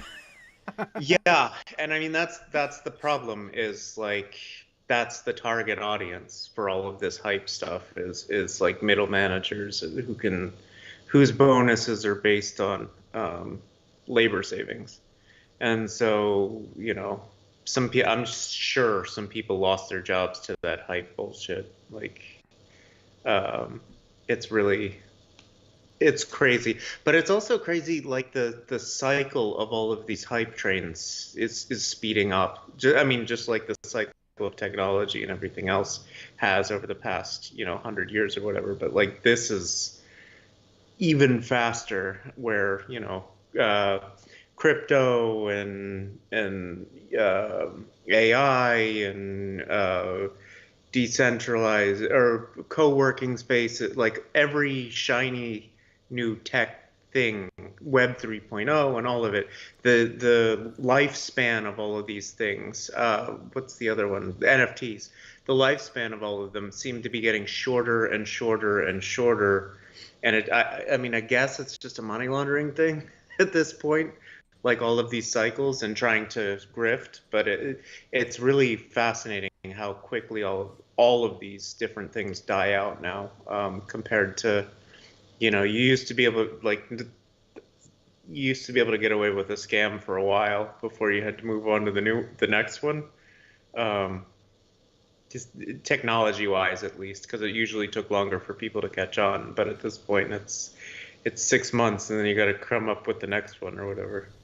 Right. I mean, I guess people are sort of getting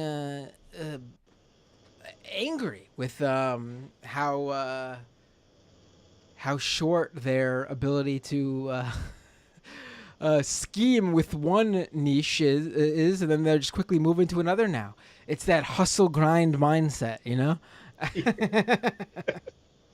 It's so, I mean, it's just great. I mean, that whole thing is a problem too, but like, and leads to people passing a lot of bad laws. Like Prop 22 is kind of in California is they're all of the drivers that voted for it, and it's basically Uber and Lyft wrote a bill that exempted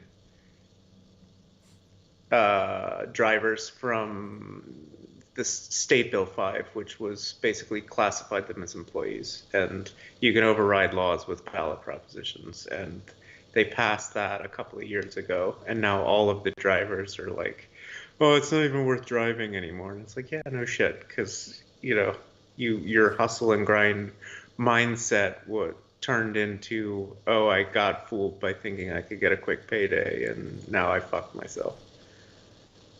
But the other thing I wanted to bring up is really quickly is the did you see, I know you were gone, did you see any of SummerSlam? I basically saw the highlights. Like, I was away, I went online, viewed a bunch of clips where I could, and that was the most of what I have seen. I would like to watch the whole event, but I don't know when I'm going to get around to do it. Maybe over the weekend. Yeah. I still got to show my kids Pee-wee's Big Adventure. That takes precedent Oh, over SummerSlam. that's fair. Yeah. Are they turning into big wrestling fans, or are they just like, No, that's they actually shit? are. They really enjoyed the Lucha Libre show that we went to. Uh-huh. They got really cool pictures with the luchadors. They got can't leave Mexico without getting lucha libre masks. Got Yeah. them lucha libre masks. 'Cause that's really cool. I mean, literally, it's really amazing to see that like how ingrained in just like Mexican culture lucha libre is. Like every single, I mean, at least for tourists, I guess you can say, like every single store, every souvenir shop that we went to, and again, this is a touristy area. It's Cancun, but Mhm. like they all had lucha libre masks. Like there's no equivalent to that anywhere else. Like in America, like pro wrestling isn't part of mainstream Americana. You know what I mean? Like Yeah, it's not just not anymore. doesn't have that same sort of integration into the culture here that it does there. Yeah, definitely not anymore. Like it was, 40, 50 years ago. Right. But yeah, I was gonna ask about that, and then just the latest on Vince McMahon, where he's under federal indictment and decided to get a surgery to show up in court with, or no, it wasn't indictment. I don't think he Did that finished. happen? Did that happen while I was away? I remember Yeah, seeing so that. the FBI, I don't think I think they subpoenaed him. I don't know that they I don't. actually indicted him yet, but Right. I don't think we have any details about what it's all about either, do we? no, they won't tell us anything, which I, means there's so. My guess is that he's probably going, like, he won't go to jail because he's too old. But my guess is it's related to the paying off the paralegals, because you can't use funds from a public company as hush money. Although that would be the SEC, not the FBI. So who knows? Unless it was like interstate wire fraud or some shit like that. Which, because if he did that, then that's how they get everybody. right. Because the standards are so low for that it's basically, oh, did you text while committing a crime? Interstate wire fraud. I'm really interested in finding out more about. I forgot all about that. I didn't even tweet. I didn't even post anything about that. That's my wheelhouse. How did I not? I totally am out of the loop. I'm totally off my game. Uh, Yeah, yeah. It's interesting, but there haven't been a lot of updates. And I mean, usually the feds play it pretty close to the chest until they do it. So, yeah. So Tony has a call that is apparently time sensitive. So I'm gonna get off, and oh, I gotta take Tony's call. That's right.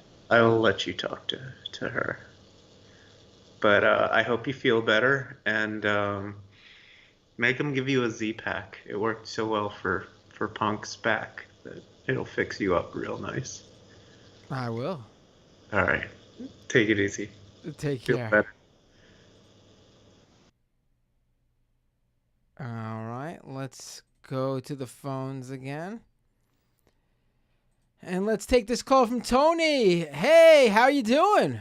Hey, Matt, I've been better. How are you? I'm doing good. Other than the one issue. Oh, you're using your video feed. Can I bring you up on the feed? Yeah, please do. I got a little bit of a story to tell, and then if you don't mind, a plug to do. Oh, okay. Um, so, last year, my best friend and roommate of 20 years, um, started to having a sharp pain in his knee. Oh, Um, and he thought it felt like a sprain. He went easier on his workout and gave it some time, but over the months the pain got worse and worse until it was so bad that it was waking him up in the middle of the night. that's not um, good. so his wife took him to the doctor. X-rays were inconclusive, and the doctor said we need to get an MRI to figure out what's going on. And the insurance said we'll only cover the MRI if you do 6 weeks of physical therapy first. So he did that, and even with the insurance coverage of the physical therapy, still had to shell out like $100 per session to go through this physical therapy. Finally got his MRI, and it turned out that he had giant cell tumors of the bone eating away at his tibia. And it had gotten to the point that it had basically gotten like over halfway down his tibia, and the part of the tibia that meets with the knee was wafer thin. Oh my God. It was miraculous that his leg did not break during physical therapy. Oh my And so they God. got him in for surgery, got that all cut Oh, out my and my cleared out. my knee feels uncomfortable now that you're just mentioning this. Yeah, it was rough. It was scary, and it was really frustrating. But he had the surgery in late November, and recovery went relatively quickly and smoothly. Scarring wound up being minimal, and his checkups in January showed all clear.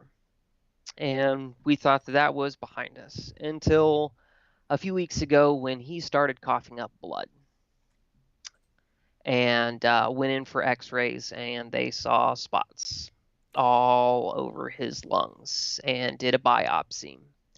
And turns out the giant cell tumors are back and have metastasized in his lungs.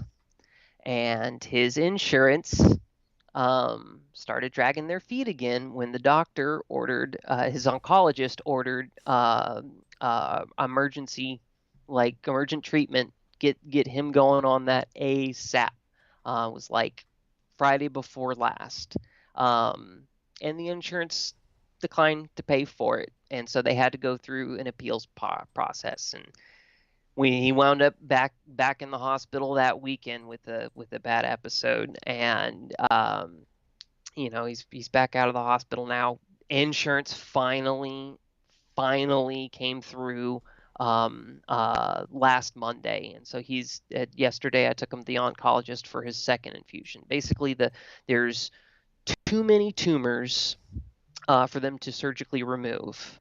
So they are using an injection treatment that's typically for like osteoporosis, but is shown to be effective against this type of tumor, to like shrink down these tumors and get it cleared out enough that they can go in and do surgery to get the rest of it cut out. It's like a super rare kind of tumor, and it's only like 2% of cases that actually like metastasize anywhere other than bone. And so it's just been really scary, and really frustrating dealing with a system that doesn't really care about human suffering and profits off of people's pain and people's need.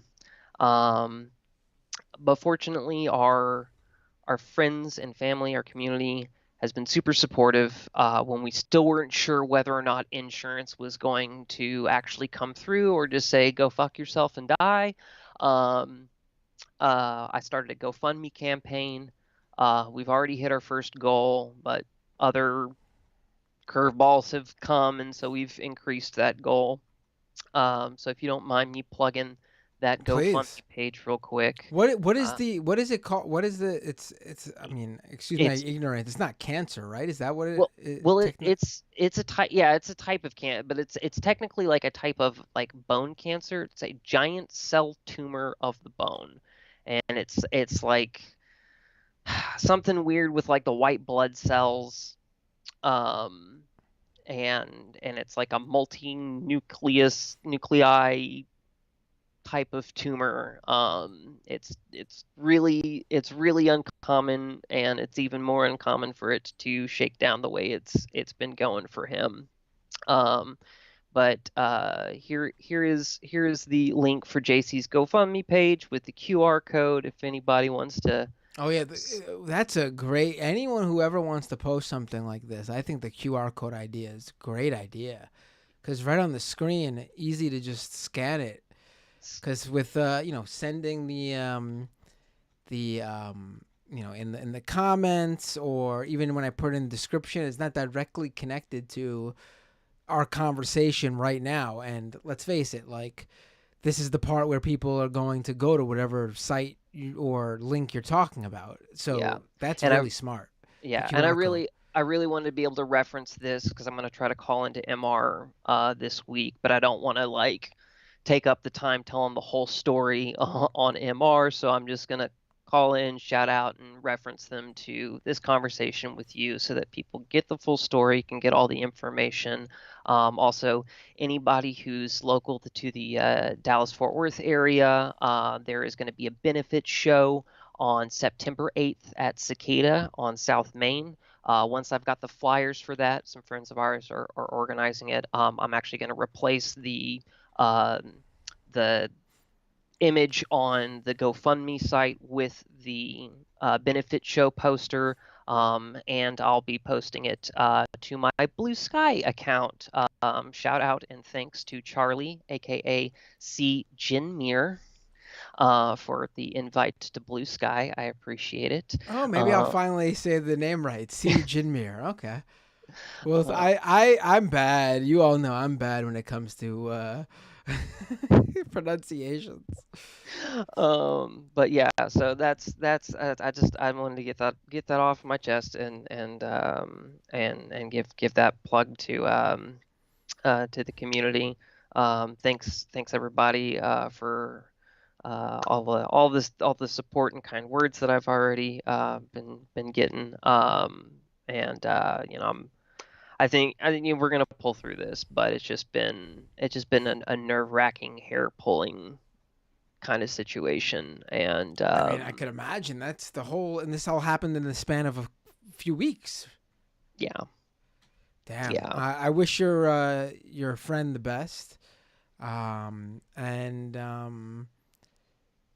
yeah, I mean, I don't know what else to say. That's wild. I don't know what you told me about his leg, and then the follow up where, yeah, it's rough. But yeah, that's you know, good vibes, and I think everything will be okay. Hopefully, I'm fingers crossed. But I think Fingers crossed. Yeah, it seems like they're on top of it now, which is the best you could ask for. He's getting the medicine and the treatment that he needs. And you know, silver lining of my still being unemployed is that, you know, I'm able to be around and make sure that he gets to appointments he needs to get to whenever his wife's at work. So yeah, and then so I'm not leaving it on a total bummer note. I do have an interview suggestion for you regarding like AI and art, and it's, you know, the the present dynamics and what potential dynamics between those kind of tools and creative processes can be. Um, my creative partner at Curio Studio, I think, would be an excellent guest to speak with you about that stuff. So I will DM you Please details do. to get a hold of him, because you guys would have a really good conversation. He's one of the most wonderful people I know, and I think he would. I mean, him and I have had a lot of great conversations about this kind of stuff since, you know, it's a big part of what we do. Just trying to find ways for independent creators to be able to do the work that they want to do with or without big studio backing. So thank you so much for your time, and love the show as always. You have a great evening, and I hope your vertigo clears up soon. Thank you. I think it will. I don't think it's, you know, I think it's just something where it's very delayed for me. I think I'll be fine. I'll trust in that. Take care, Matt. Take care, and everyone, if you can, and you know, you're moved by what Tony had to say about her friend's experience, please, the QR code's right there. Brilliant idea with the QR code too, by the way. You've really impressed me with the QR code idea, because no one's ever brought it on no one's ever done that before. That makes total sense. I can't believe I've never even suggested it. It's a great idea. Everyone follow Tony's lead too in the future when it comes to anything you need a link to for, you know, crowdsourcing, GoFundMe's, donations, anything like that, please. And if it doesn't have, like, GoFundMe has a thing where you can just click to grab the QR code whenever you go to share link, but if it doesn't, you can just copy paste your URL into a QR code generator and make one for free. like just Google that. The QR codes are not hard to do. There you go. All right, Tony. Have a great rest of your night. Thank you for calling in. Great to hear from you. I know it's not all good news, but it's been a couple weeks and it's great to hear from you. Always a pleasure, Matt. Take care. Take care. All right. I will take one, maybe two more calls. Let's see how this goes.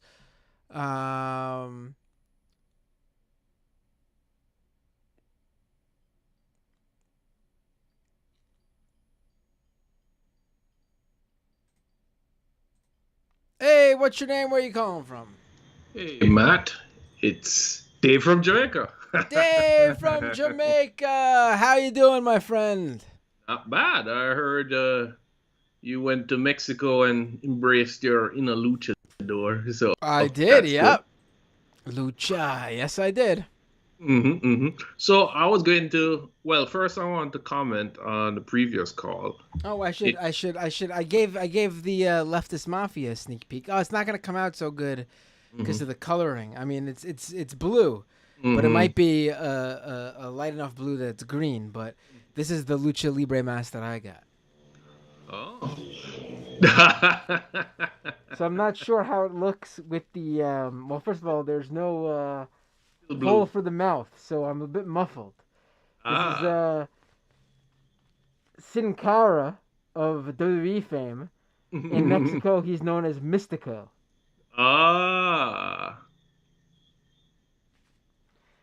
Oh, wow. I pulled it back there because it fits tighter when you tie it, but I'm not going to tie it on my head because I was taking it right off.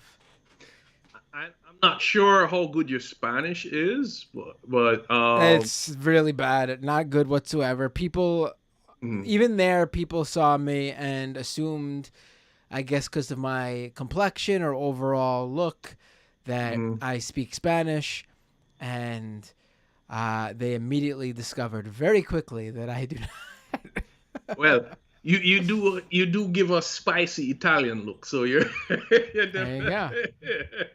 But what I was going to ask. Well, first I want to address the previous call. Is it kind of shows you how crazy the system is over this hemisphere, that basically, because I've seen it locally too, everybody has to use some form of crowdsourcing or GoFundMe just to do medical expenses, right? Oh, it's their whole business, GoFundMe. And I think now, I'm not sure, but I think now there's certain things they don't charge a fee for, and I think health related things are one of them.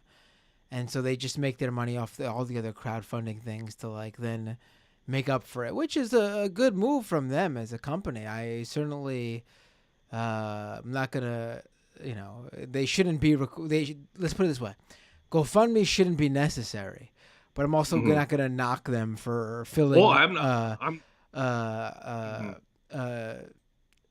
A hole that's needed, but then also on top of that, doing the good thing and not even charging for those type of crowdfunding campaigns. So I'm not going to knock them because it's more of a system critique, right?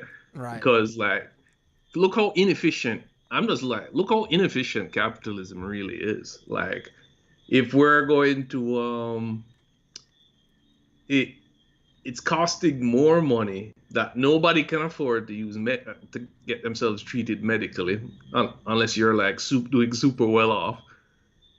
Why can't we just, publicly fund it and be done with it, Because basically it is the public funding medical expenses through various middlemen at this point. So, let's cut out the middleman, do nationalized healthcare, save a lot of money at this point, because it's crazy. It's crazy.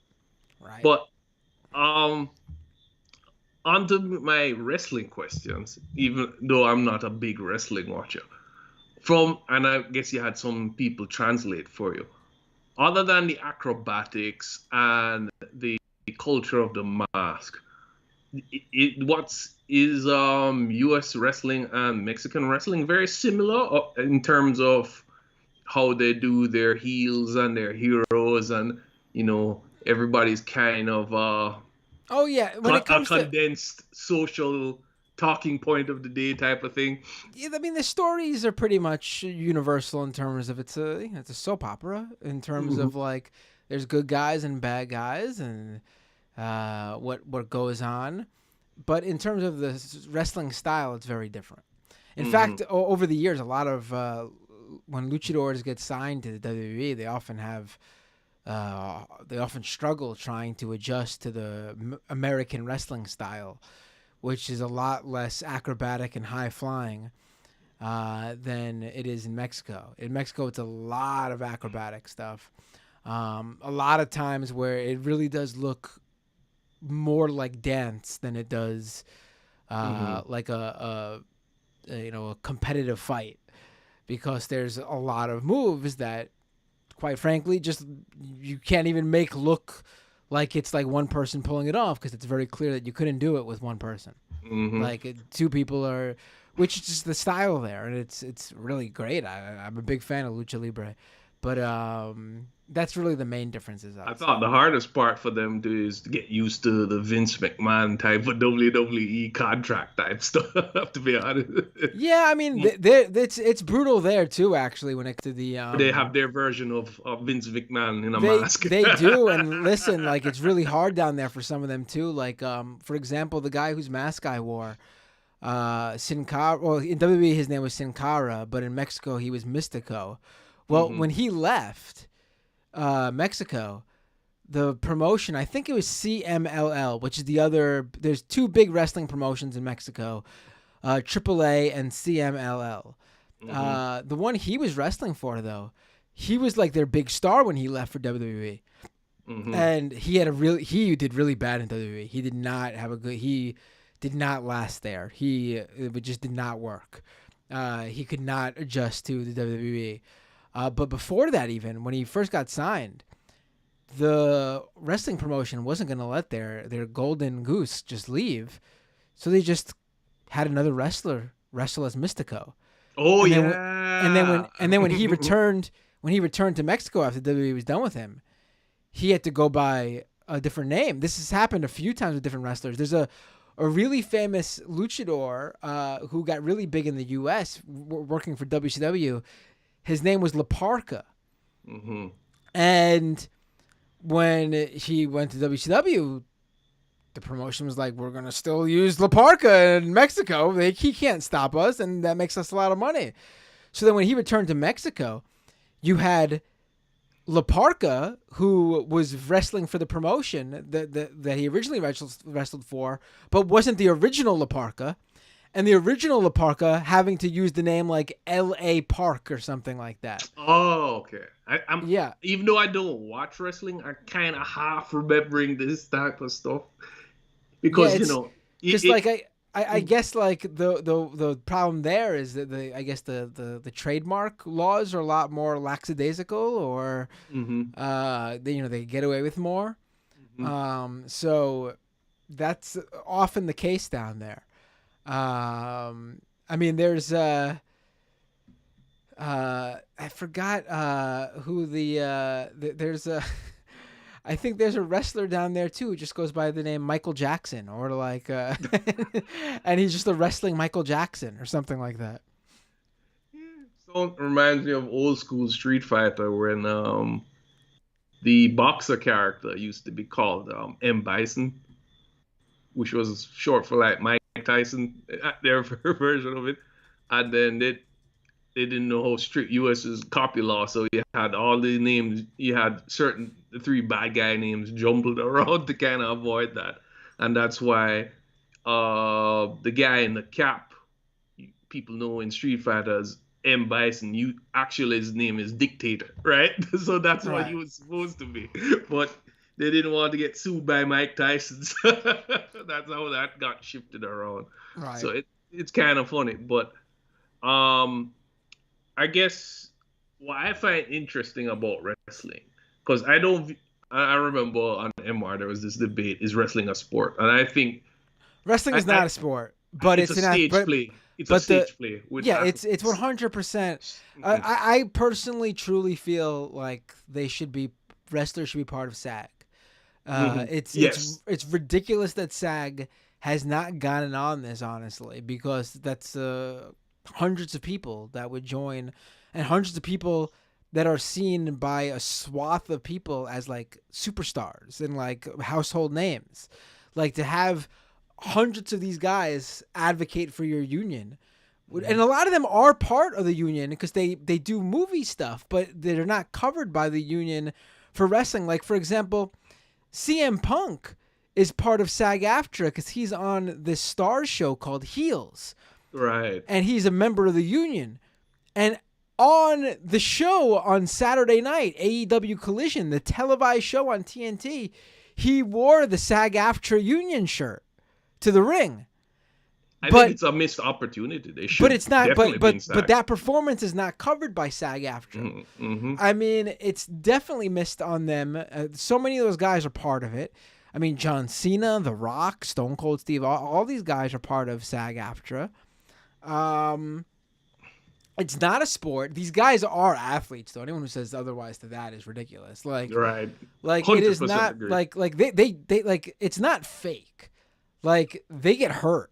Like, they're not faking hitting each other with chairs and if you ever feel the ring, the inside of a ring, it's not like soft. It's hard and it hurts. So, like, it's planned out. They work together to put on a great performance and to do minimal damage to each other. But it's not fake. But it's also not a sport. Yeah. No, I 100% agreed. It's a stage play with a heavy fitness requirement. Right. And I guess Noah kind of shifted to sports. Like, I agree that video games are not a sport. It's a skills game. But funny enough, I'm old enough to remember where people had this debate about baseball. And people were saying baseball is not a sport. It's a skills game. I mean, that to me is ridiculous. Baseball is definitely a sport. If you want to have that argument about chess or bowling, I mean, that makes more sense. But no, I remember people were crazy about it. They're like, no, man, it's a skills game. Like, just because back in the day you had some chubby baseball players, it doesn't make it a skills game. I mean, look at baseball players are really big guys, but that's because their position requires it. Right. Like, if you're a big boy playing baseball, you probably got a pretty good at bat. You know what I mean? Like, maybe you can't run the bases as fast as someone else, but you probably hit homers more than others. You know, it's so weird. People are very weird when it comes to sports.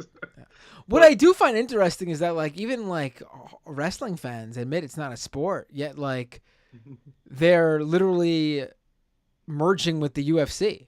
I mean, even the fact that they're not a sport is even blurred to this day by people within the sports business.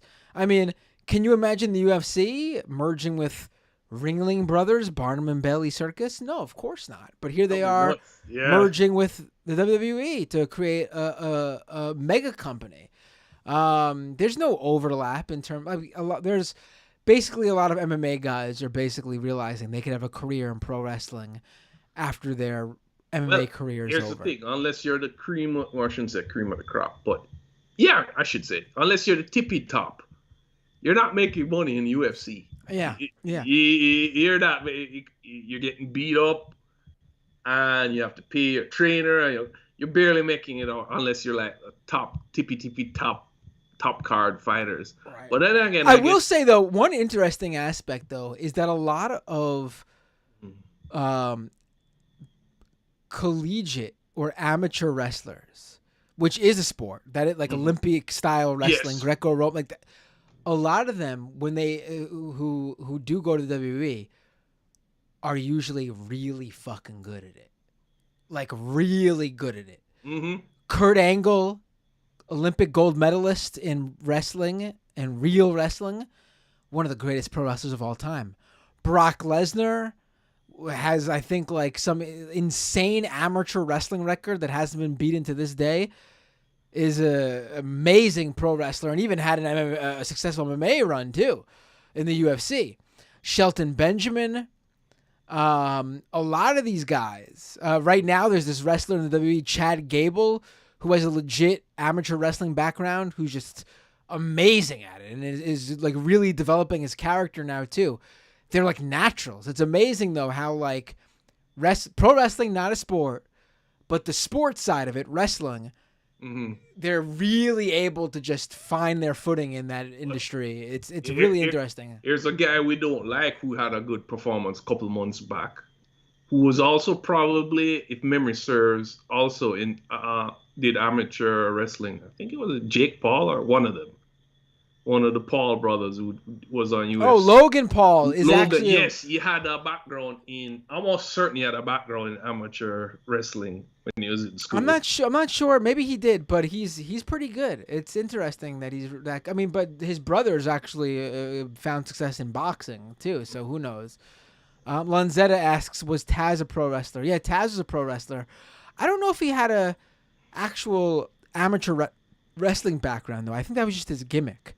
That he was like this short guy who was just like a suplex amateur wrestling monster, though. But like that, I think that was just his gimmick. I don't think he had a legit amateur wrestling background, but maybe I'm wrong. No, even if they didn't, I think a lot of these guys probably did some amount of high school sports, most likely wrestling, because it really helps you with learning how to fall and protect yourself when you're falling on the ground type of stuff. So it would definitely lend well to a professional wrestling career where you have to break your fall without breaking your back. So I think it would work out.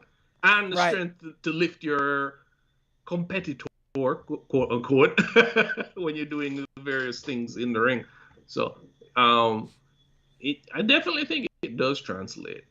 So, but I think people should respect wrestling as the art it is, though. But I generally think most people do, because fans alone know that professional wrestling is vast. I mean, like, as you said, that's why SAG has a missed opportunity. They should be trying to reach out to anybody who does professional wrestling. Can SAG take international folks into their union, or it has to be... No, I think has to be some sort of... They have to work in the U.S. in some I shape think or form. yes, because I'm pretty sure overseas they have different unions. Yes, which is why some productions have been able to continue overseas, because they're not covered by SAG. But like, I do know a lot of European actors are in SAG because of how Hollywood is the mecca of most movies and shit. So it makes it. Well, you're right. Big missed opportunity though, because that's a lot of union dues going to nowhere. Right. And it probably would change wrestling for the better too.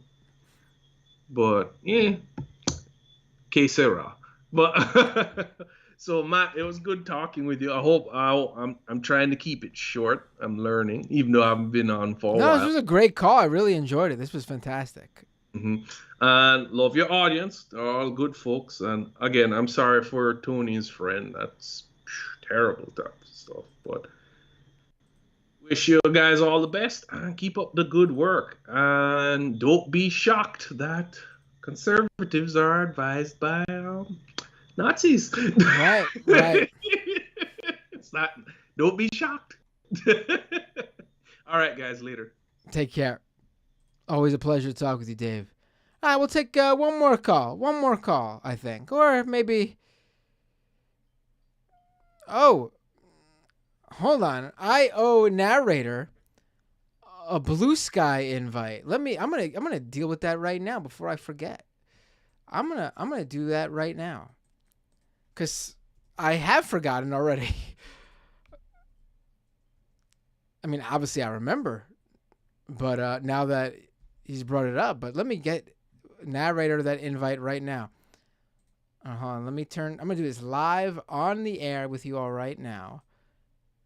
So I can be shamed for forgetting for so long. I said I was going to give him an invite for being such a staunch supporter of the show. Before I went on vacation. So let's deal with that right now. Where's the invite thing?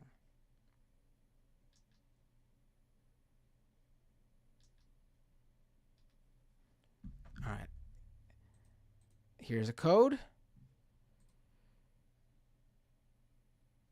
Oh. Wanda just gave narrator the invite. I'm sorry, narrator. I owed you. Oh my god, people are just throwing the codes in the thing now. If you need a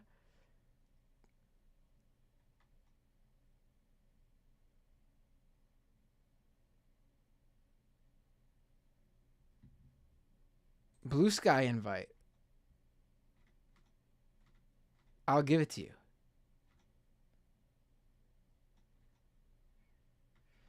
By the way, I'm Matt Binder on Blue Sky. Don't forget to follow me, narrator.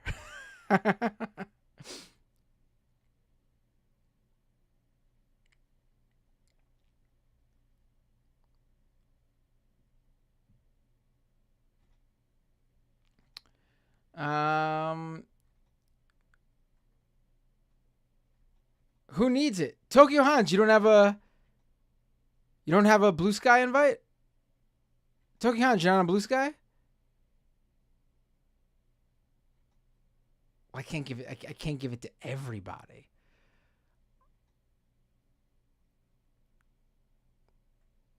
Now I got 20 people asking for an invite code.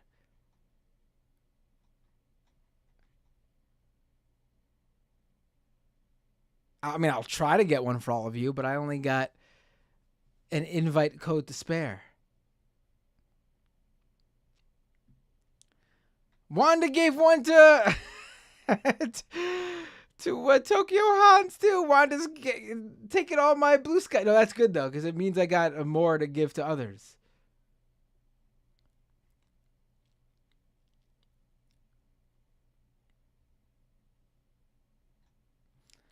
Bob Carmody, you don't have one? How does my resident Donald Trump not have one? Do you want one, Bob? I'll give you one right now.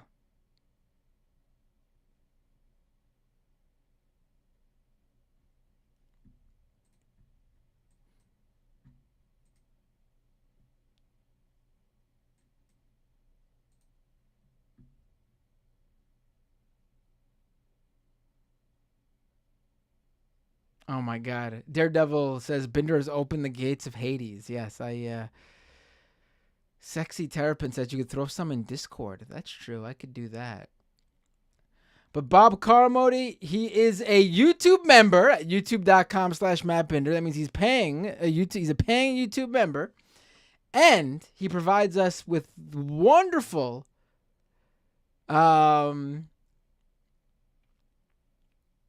what's the word I'm looking for?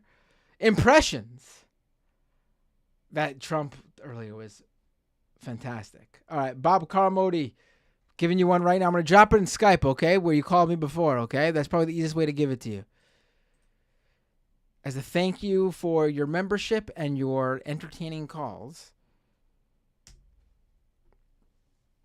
I'll probably get another one tomorrow, because that should be, you get one every 2 weeks, I think it is. I will give out more. I'll do one on Twitter. I'll do a few in the Discord when I get them.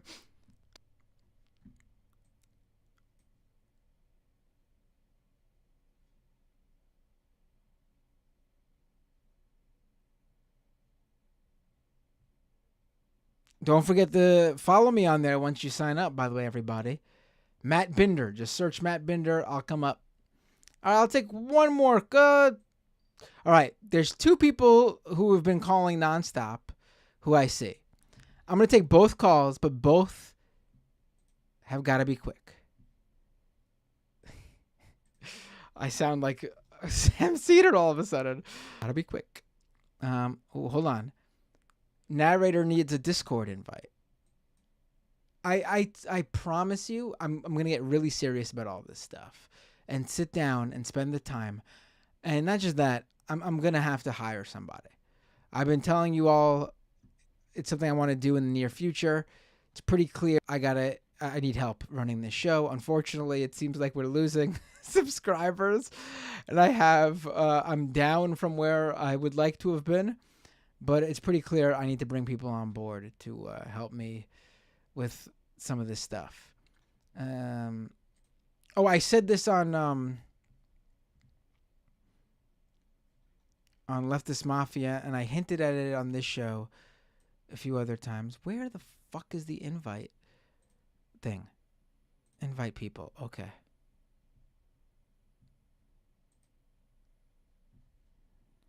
I am sending narrator.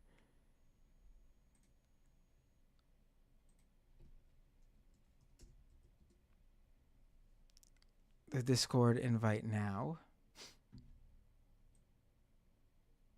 Daredevil asks, a bunch of people need a Discord invite.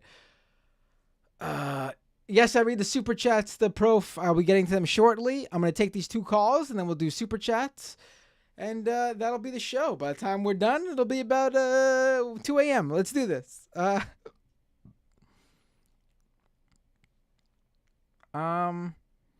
Discord is not thriving, but exists as Sexy Terrapin. Yeah, that's going to change.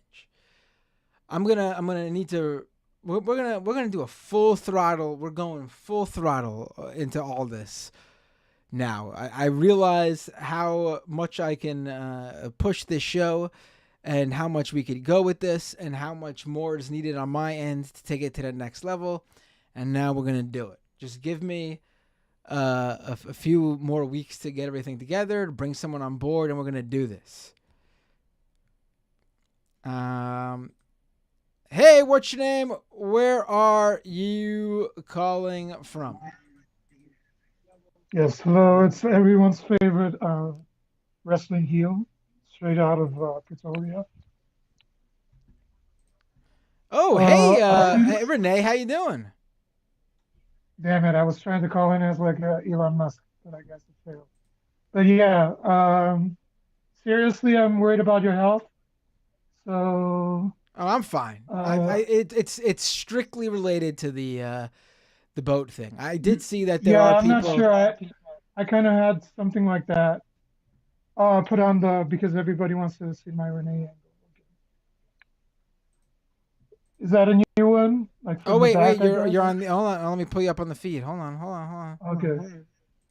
There you are. I see you. Wait, where? Yeah, I don't see you though. Oh, I'm trying to do my back. So it's like a new angle. Right. Oh, there you are. Hello. Oh, I get it. Yeah. Your Renee angles. Yeah. Right. So yeah, I'm kind of like I had like something similar to you before, and it was like the first time it was like very violent with nausea. You didn't say anything about nausea. No. Right. The second one was more closer to the second time was closer to what you're describing, like a motion sickness or something like that. And according to the doctor, it was some kind of like infection. So I had to take some pills or something in order to get rid of it. It could be, as people were saying in the chat, related to your middle ear. I myself have like some sort of like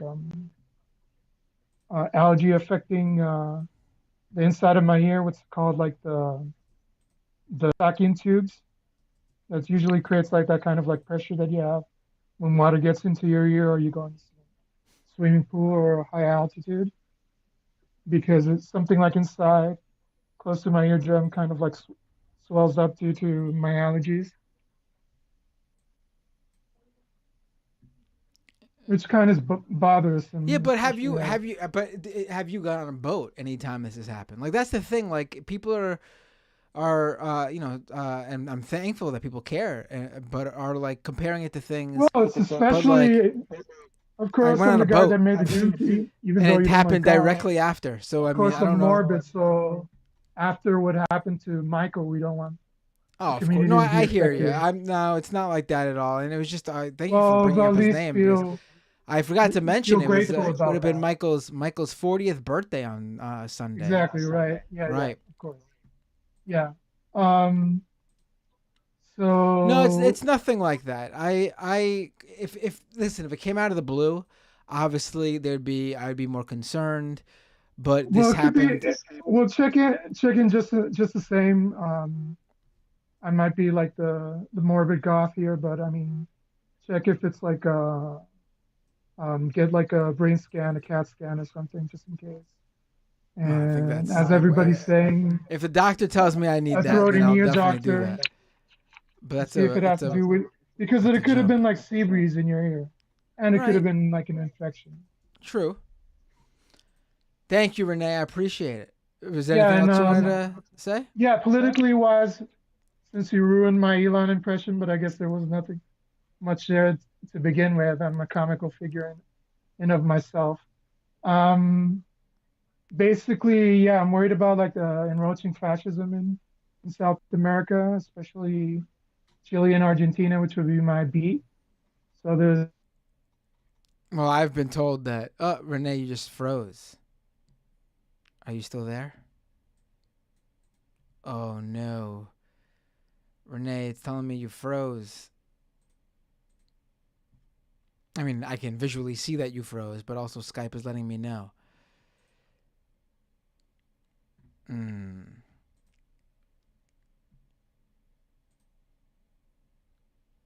We'll have to let you go.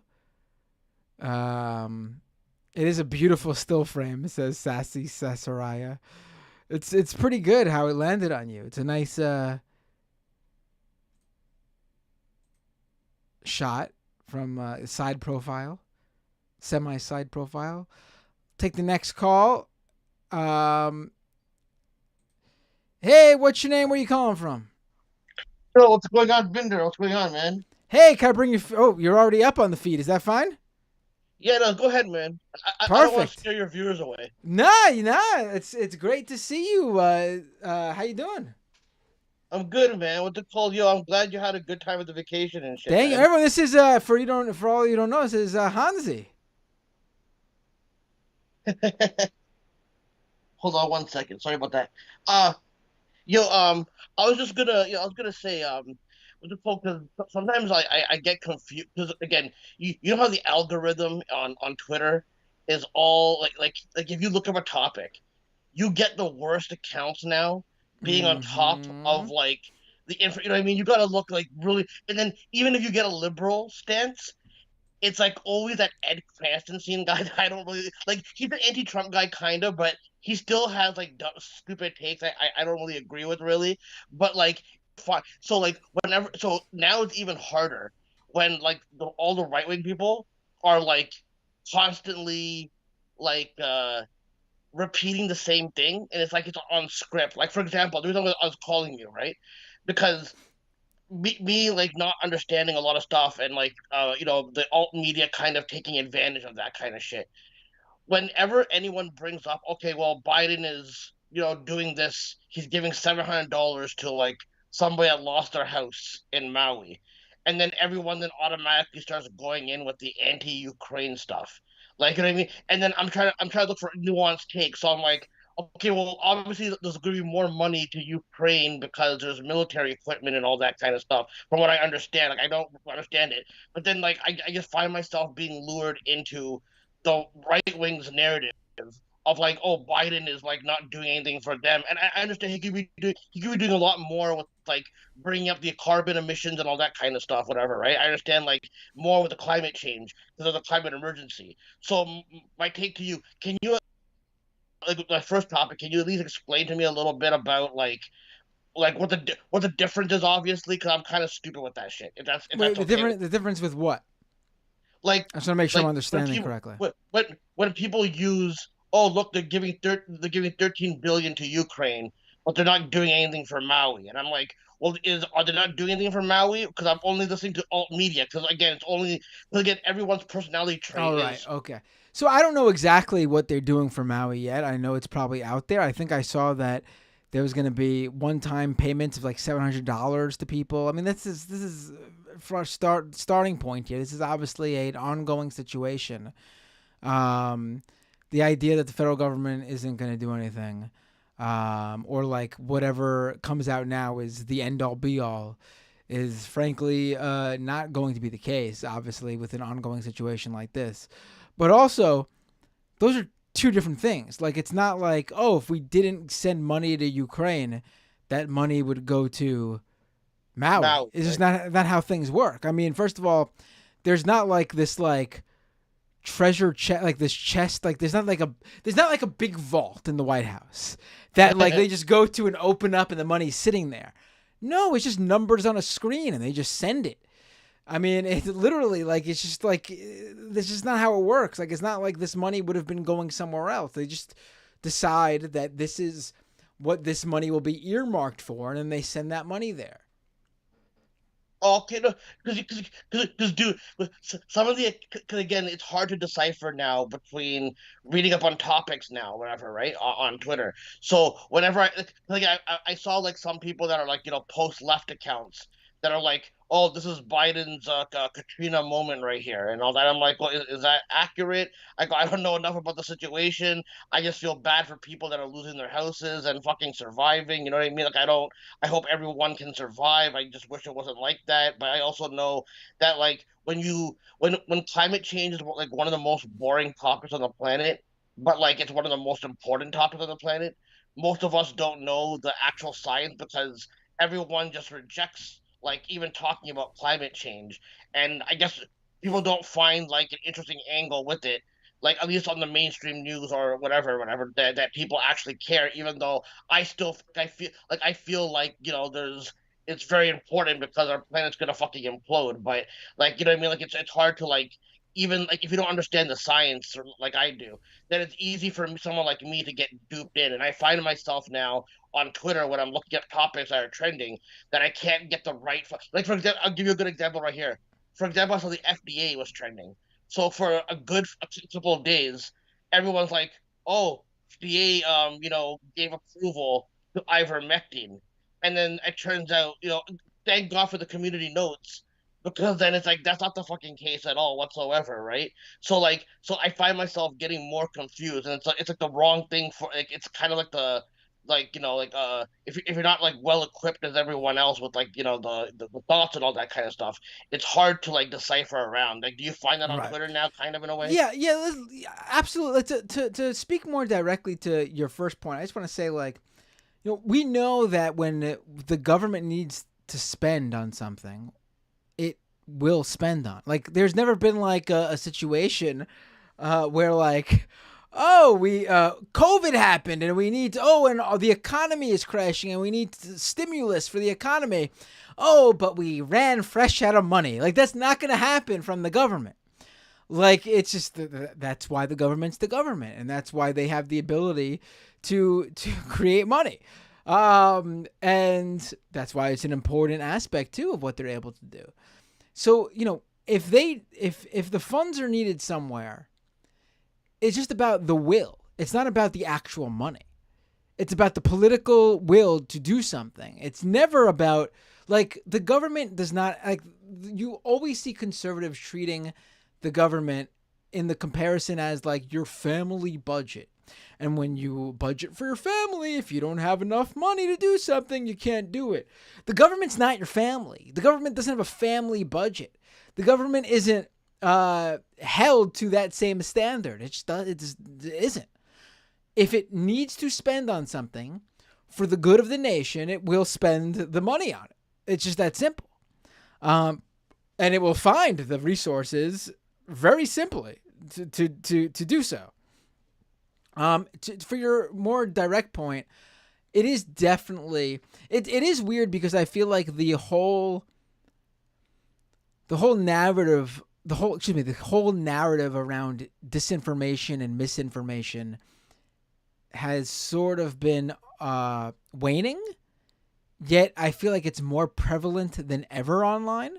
I guess maybe because it's not as new as it was during the past couple of years, and people are just used to seeing bullshit now. But it's getting really bad. It's getting really bad.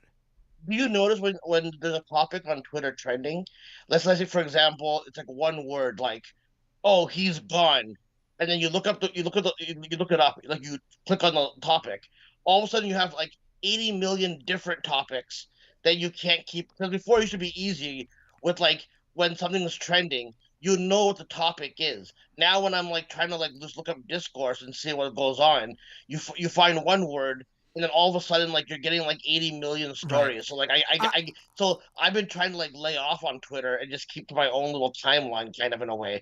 But like just going through it and getting the top results being all like Elon Musk fanboys being like the top of the search engines and all that kind of stuff. It's like, yeah, it's really the like, for example, let's say you wrote down some, let's say you mentioned the word Iraq, right? And I look up Iraq and I search by people who you follow, your name wouldn't come up by mentioning Right. Iraq. And I used to get that, I used to like have that more often, and now it's like Right. it's like a hellscape being on that app, basically. You know what I I mean? I will say this. I've noticed that too. So for me, Twitter has no, like, if you used to use Twitter or X now as your source of what's going on in the world, like the news you need to know, you can't use it for that anymore. I still am finding it very helpful in uncovering and discovering sort of niche sort of online news, like, things that, I cover that beat, like, so it's good for me in terms of like finding stories and things like that, but it's not necessarily like news you need to know that's going to affect your life in that day. Like, Yeah. you're not going to find the big, like, mainstream media stories that frankly are usually the stories that are directly affecting your life in that moment. I mean, when they're covering real news, obviously not like the puff pieces and stuff. But like, when you put on your local news, they're covering stuff that's affecting your neighborhood and your life at that very moment. That's stuff you used to be able to find on Twitter, and it used to find you even. That's not the case anymore. But if you are still looking for those, like, what's going on in these internet communities and weird online worlds, you can still find that on Twitter. And for some people, that's that's what they follow. That's important for them. But it's not the same Get as you. like, yeah, You know how like it's all the culture war stuff and all, and yeah. like political correctness and freedom of speech, right? I don't know if you've been watching Dark Side of the 2000s, right? It's a kind of like just going over, like it's a Vice TV show, like the Dark Side of the Ring, but it's right. The most recent episode tonight was about the Howard Stern, Opie and Anthony, and just Radio Shock Jock world. I'm going to tell you, man. If you watch it and you correlate it with like how the alt media and like streaming wars are, dude, this like ages perfectly with like the climate that we're in. So I mean, it's still a little bit kayfabed in, but I think if you're like into that, like you should definitely check out the two-parter that came on tonight, whatever. But before I go, I just want to ask you, have you been keeping up with the whole CM Punk and AEW drama or no? I have been, yeah. A little bit, I should say. From what I understand, CM Punk It's an brought asshole. up. Listen, I still like him. It's clear that, I mean, I do too. it's well known that he is, he's got that attitude and that personality. Some people just like that, I guess. I don't know. Yeah, I mean, I still like the guy, but yeah, he apparently said stuff about Hangman Page again, and then kicked out Dolph Ziggler's brother from the show or something like that. No, what ended up happening was there's been weeks where he's confronted some of the people to him, and he basically said that he doesn't want any drama at Collision, so he didn't want some of these people there. But Christopher Daniels is like head of I talent heard about that relations, too, right? so you know what I mean. So like the guy says he doesn't want drama, but then this guy is going to business for himself, like cutting promos after the show. And this guy, dude, this guy has like 50 angles already. He's feeding with like Starks, Samoa Joe, Jay White. Like, dude, he's feeding with everybody, and it just feels like the whole Collision thing, bro. It just feels like it just watered down his presence, and I feel like it's just like a way to do a fucking Collision versus Dynamite war, and I don't know, bro. It just comes after watching the Dark Side of the Ring and the WCW Bash of the Beach.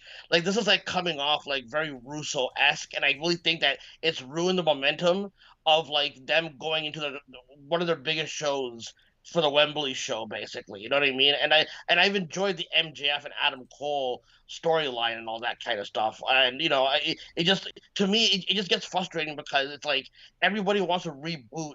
Like they're like, oh look, in the '90s we had Monday Night War and all that kind of stuff. And I just feel like everything in our society now is just rebooting our culture wars from back in the '90s and thinking that it has the same value as it did back then. When I think like our world is like already our world like back then when it was going in the '90s, there wasn't like 24/7 news cycle with like Trump himself. Everything is around Trump. It's like that's a TV show and movie every single day itself. And it's like we don't need more of these like boosted up little things that go on. Basically, you know what I mean? That's all I'm gonna say. But listen, Matt, man, what's it called? I'm glad you took my call, man. And what's it called, dude? I miss talking to you for the week the week and a half that you're gone and all that, man. What's it called? It's always a highlight coming in. And I'll apologize right now for always trying to call in. I always try to get no. You don't gotta apologize for nothing. That's the way you got to do it in this this call thing I have. The way I have it set up. But listen, man, what's it called? What's it called? I just I hope I'm glad you had a good time at the AAA show, bro. What's it called? I always want to go to a AAA show, so what's it called?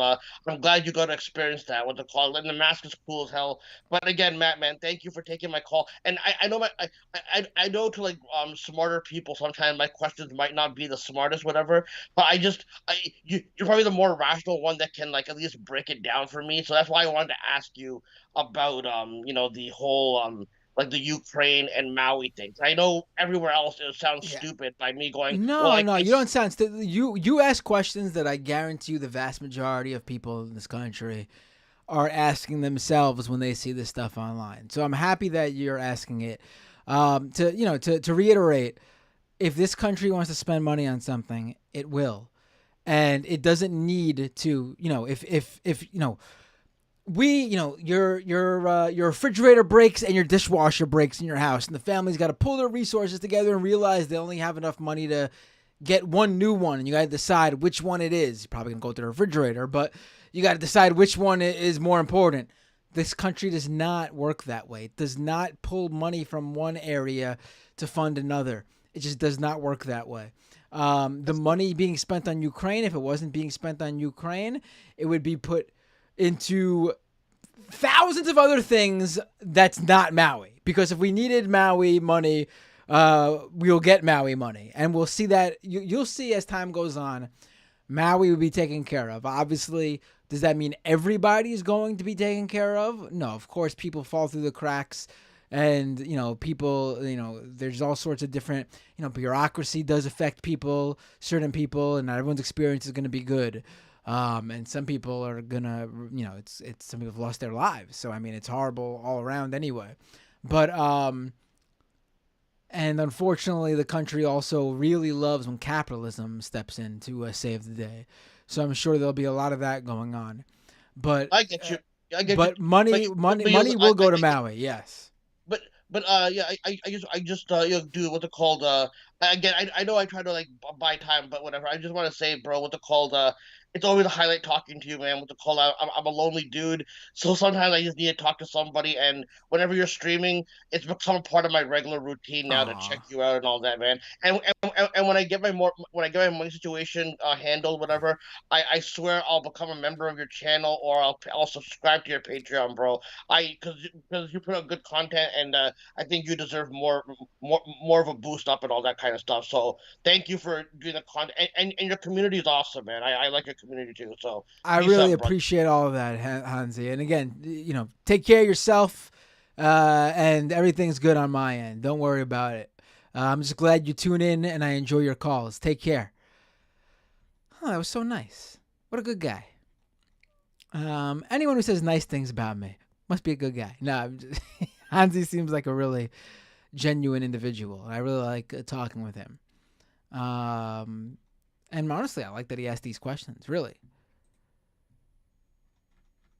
More people should ask me questions like that. You know what? I saw Ren calling in before. I'll take this last call. And then someone else is calling in too. I love it. Hey, what's your name? Where are you calling from? Uh-oh, your audio's off. Uh-oh, I can't hear you. Here, hold on. I'll pull your feed off for a second so you can fix that. Yep, 1 second. Uh-oh.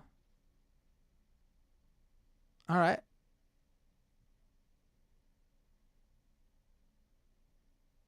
Uh-oh.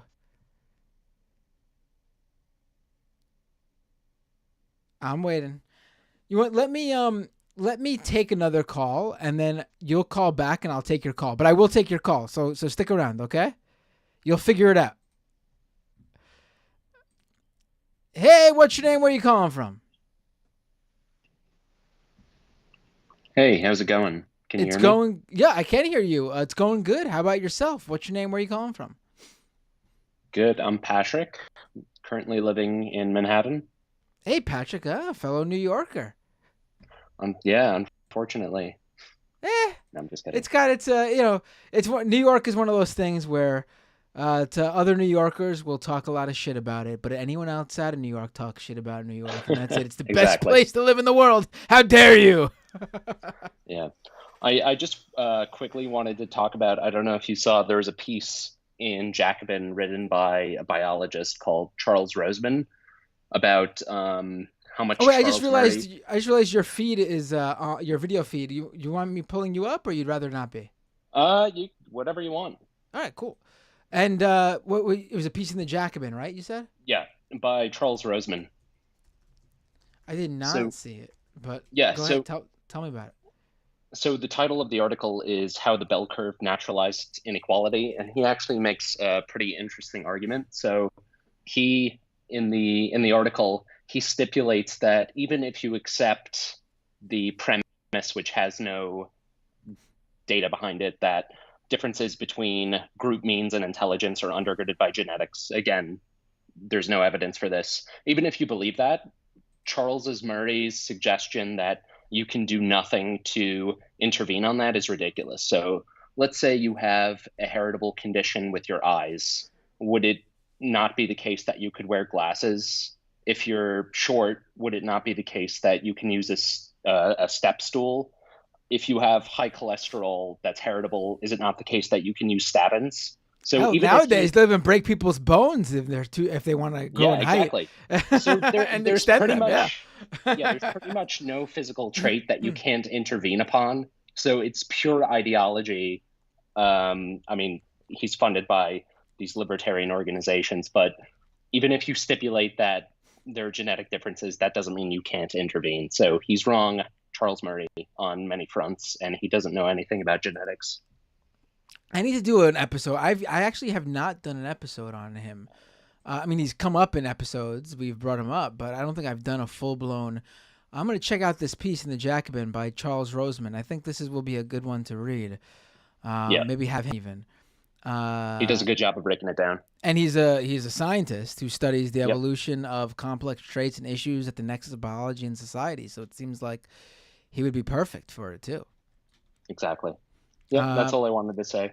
I appreciate you calling in and, first of all, putting this on my radar, and also important context for the interview earlier, because a lot of this stems from him, Charles Murray. A lot of the belief around this sort of race science and IQ stereotypes is all around the bell curve and Charles Murray. Yeah, absolutely. I mean, he's incentivized to believe that hierarchies are natural and immutable, and that's complete nonsense. We can change anything that we want to. All we have to do is allocate resources.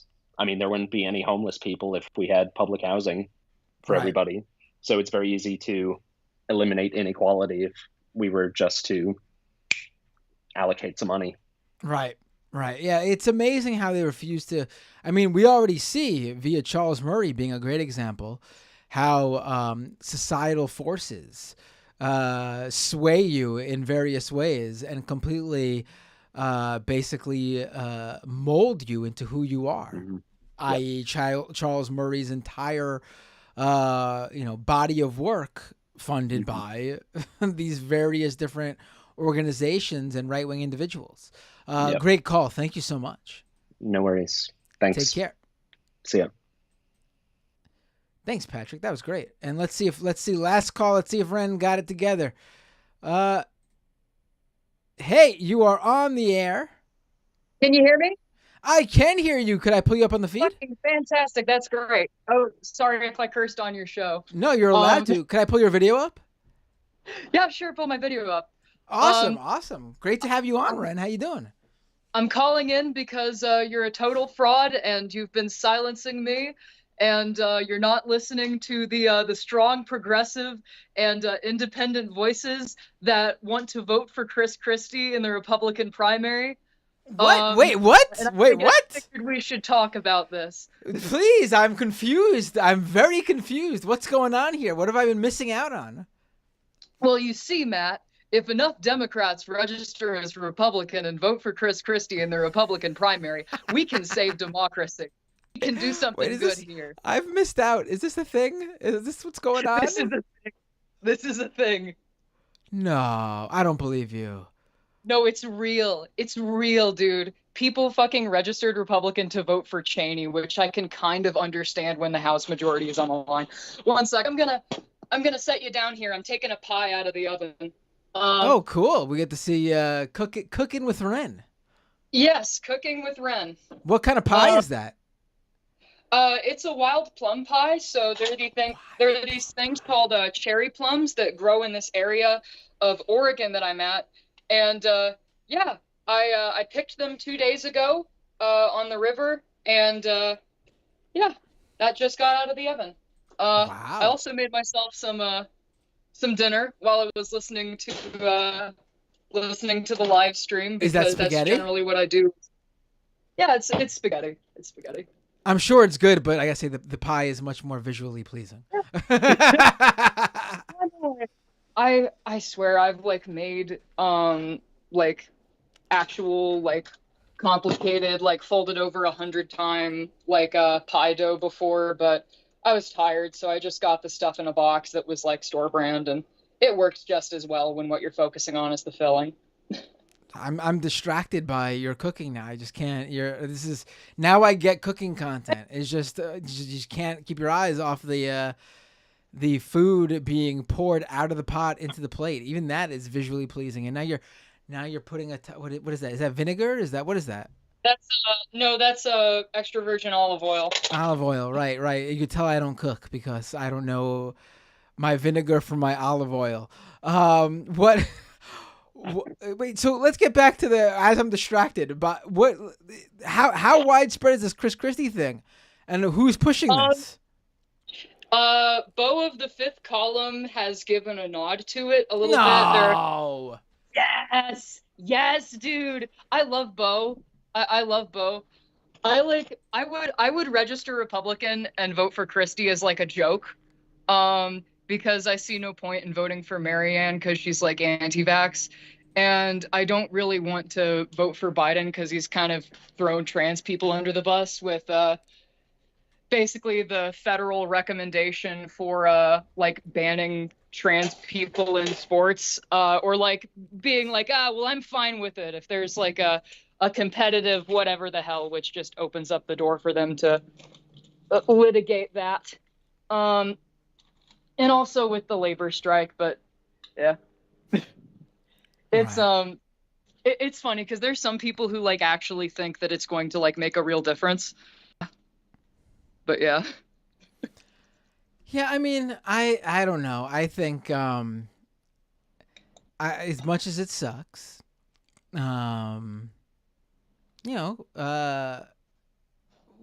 pretty clear what our choices are for 2024. Oh yeah. And the idea that, because if Chris Christie if this actually worked, and Chris Christie somehow became the Republican candidate, that doesn't help Biden. It does not help Biden. Exactly. So the idea that you would do that doesn't make any sense to me. The most obvious scenario here is Trump wins the Republican primary, and we just get a repeat of 2020 with Biden shellacking Trump again. Will it be I mean, as shellacking as it was? Probably not. Will it still be a shellacking? Probably. I mean, my ideal is that Trump gets nominated in 24 and then ends up like either convicted or in jail before the general, then runs in 28, wins, and then like dies of a stroke before the general. Because if he's running against Harris, I'm sorry, but we're getting a second term of Trump. Like, people do not like Harris, but I don't know. What do you think about the 2028 field? I know it's like early to be talking about that stuff. Early to be talking about it. I know. It's 5 years away. Yeah, I got no idea. Who knows what's going to happen in that amount of time? I don't think Harris is going to be the it's not going to be an obvious like, oh, the VP will run for president. I mean, she'll run. Yeah. But I don't think she'll win. Yeah, well, it's like, because it's like they tapped her on the shoulder in 2017. They wanted her after Hillary lost, and she got just destroyed in the primary. I mean, maybe it's possible she has a great second term. Like, maybe she's completely turns around. Who knows? I'm not gonna, who knows anymore. But yeah, I don't. Joking with me, my friend was joking with me, like, well, Joe's gonna win the second term, and then he's gonna die, and then Kamala's gonna be president, and then she'll get elected because she's the first woman president and she hasn't fucked it up, and then she'll fuck it up. Right. Yeah, I don't know. I didn't even consider Biden passing in office, because I don't know, that doesn't seem never crossed my mind, I guess. I don't know. Doesn't seem his style? Doesn't seem his style, right? He doesn't seem like the type. I don't know. He looks. I mean, listen. His. He looks pretty good. He does. Like physically, he's healthy. Like, his issues aren't with his. I mean, he looks healthier than some other people running. Like, he looks physically healthier than Trump. Than Bernie. And Bernie was in good. Bernie has more energy behind him, but maybe I trust Biden's heart to not flunk out more than I trust Bernie's. Well, I don't know. It's nothing maybe. Well, because Biden hasn't had any heart issues that we know of. Yeah, but I mean, I don't know. I can't even think beyond where we're going. I don't even know how this next year is going to play out. I mean, it's going to be quite the year. Yeah, no, this is going to be an insane election. Just the 2020s in general. Like, I'm going to be talking to my kids and grandkids, and like, they will hate me because I will never shut the fuck up about how crazy post-COVID America was. Like, it's going to be very entertaining, though. We're going to get to see like the most indicted man like scream and moan while they like censure him and like all this other stuff. Yeah, I'm trying to think what I would. Yeah, I don't know what to compare. This is gonna be a weird election year. I do think there will be. It's not going to be a straight shot for Trump. I think something will happen that will give people a possibility that it could be someone other than Trump, even though I still think it'll be him in the end. Like, I don't think the field is going to play. I don't think it's DeSantis. Maybe. Who knows with DeSantis? He sucks, but they really want him. Certain parts of the party really want him. I think that, honestly, the most likely thing that I see is that like this legal storm builds up more and more and more, and that Trump still wins the primary, but there's like potentially an upset at the convention, and not enough delegates flip to keep him from getting the nomination, but people throw their weight behind some person, like literally any generic Republican like Burkham or anyone else. I don't think he's gonna lose the nomination, though. He's got that locked down. No, I mean, I think it's going to be him. I don't think it's going to be anyone else. But I just don't think it's going to be as clear-cut the whole way. Yeah. Can I talk to, resuming talking about the book club thing and the stuff with my county commissioner? Wait, I don't remember it. Okay, so I called you. I remember having this conversation with you, but I remember No details whatsoever. So basically, our county commissioner was for 27 years and before becoming commissioner. And then there was a social justice book club. They had a reading list of different books. And one of the books that was on that for months was called No More Police, A Case for Abolition. It came up for discussion. And then allegedly someone called in to the commissioner's board and complained about how upsetting this was. And he made the executive decision to ban the book club and prevent them from holding any future meetings at the library. The state library and like Tina Kotek reached out and said, hey, sure would be a shame if you lost $40,000 of library funding and were decertified as a public library. I'm not saying this because I'm concerned about you, but for the well-being of your citizens. And he's continued with that. There was a second round of public comment. I chewed his ass out again. Ooh, nice. Talking about like, man, I sure wonder why a former cop would have a problem with a book titled A Case for Abolition. Don't worry, I'm sure it's fine. After all, police are notorious in this country for their knowledge of and respect for constitutional law and civil rights.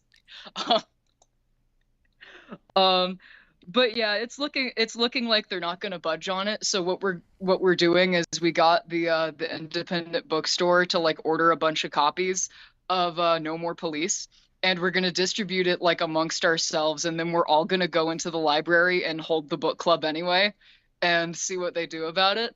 But it's been very fun. It has been actually really fun. It sounds like fun. Now, is anything have there been other complaints from other beyond just what you said? Like, have regular library patrons had a problem with this, or they're not unaware of it really? No. Well, regular library patrons are like somewhat aware of this, but it's like not something that every person that goes in the door knows about. It's mainly like Democrats and people who are in the book who are queer and like generally woke in the community who know about this stuff. Right. Well, Ren, this was a fantastic call. Thank you for letting me know about the Chris Christie 2024 campaign. I will be throwing my hat to support him. I can't. Thank you. It's good. It's good to see. It's good to see people supporting an honest, upstanding man of the people. I actually really did not hear of this. I really am. I really got to get with it. I'm completely out of the loop. I feel naked. Like I feel completely, because I'm someone who's usually on top of everything. If it happens, I know about it online. If it's like in politics and tech and the internet, I'm on it. But not this past couple weeks. That's why I came to your show to expose you for the fraud I am. Yeah, I can't. Oh, wow, I can't believe it. Take care. Take care, Ren. Have a great night. Enjoy that spaghetti and pie. What a combo. All right, let's. That's it. That's the show. Let's read super chats.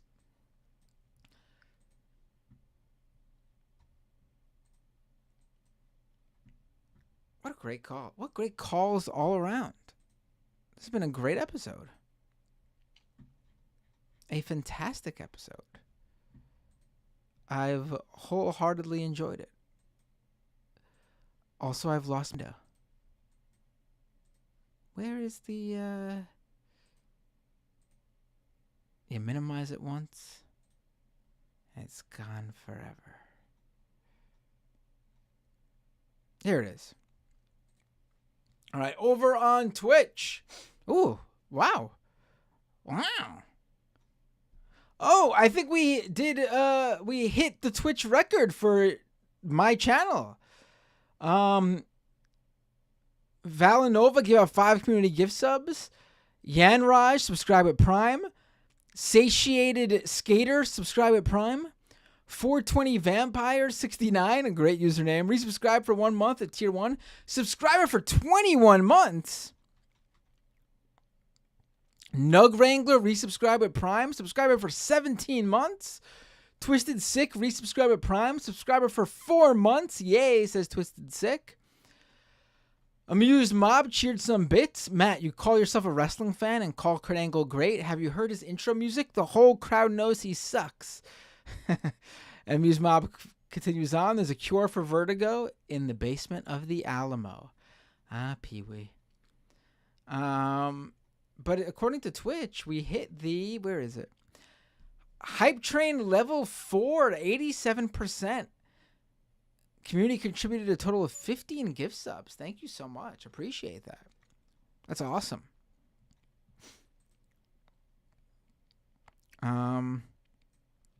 But sadly, no new patrons at patreon.com/MattBinder. And no new YouTube members at youtube.com/MattBinder. Rough. Stuart says, this isn't a super chat, but I thought it was funny. Binder got sea legs, now got to become a full-time pirate. All right, let's read the super chats. Let's see.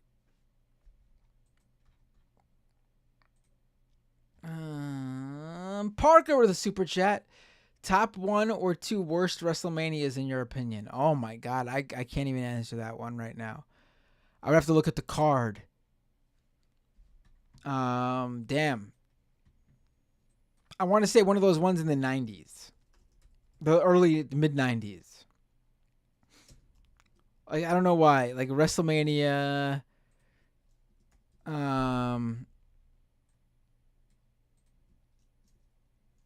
I don't know, like 9. I don't know. I can't think. Ooh, WrestleMania 11 looks like a rough one.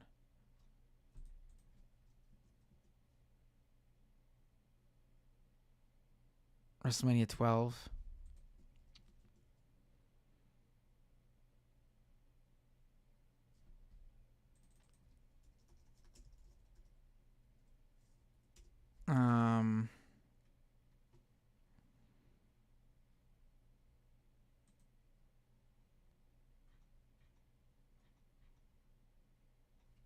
What else? Let's see. What other? Yeah, WrestleMania 11's a pretty bad one.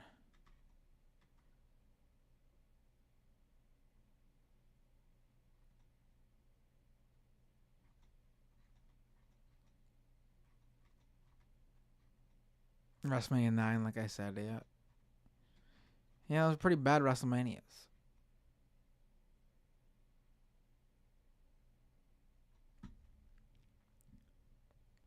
Why? What do you all think? If you're a wrestling fan.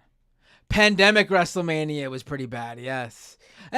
Because of the pandemic, though. I thought the matches were pretty good, actually.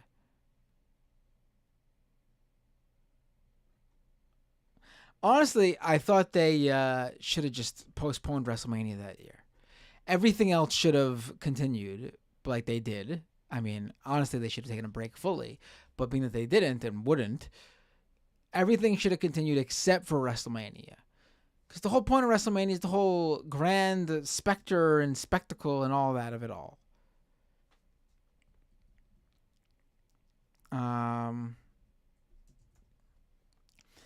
See, Jinamere with a super chat. Hey, bud, I've never been a mod before, but if you ever need extra eyes, I catch all your streams and would happily take up a wrench. Oh, you would you?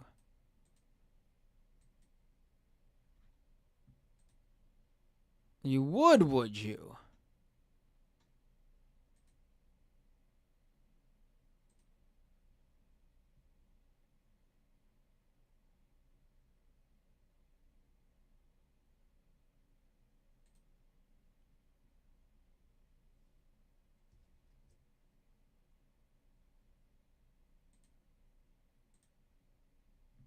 There you go.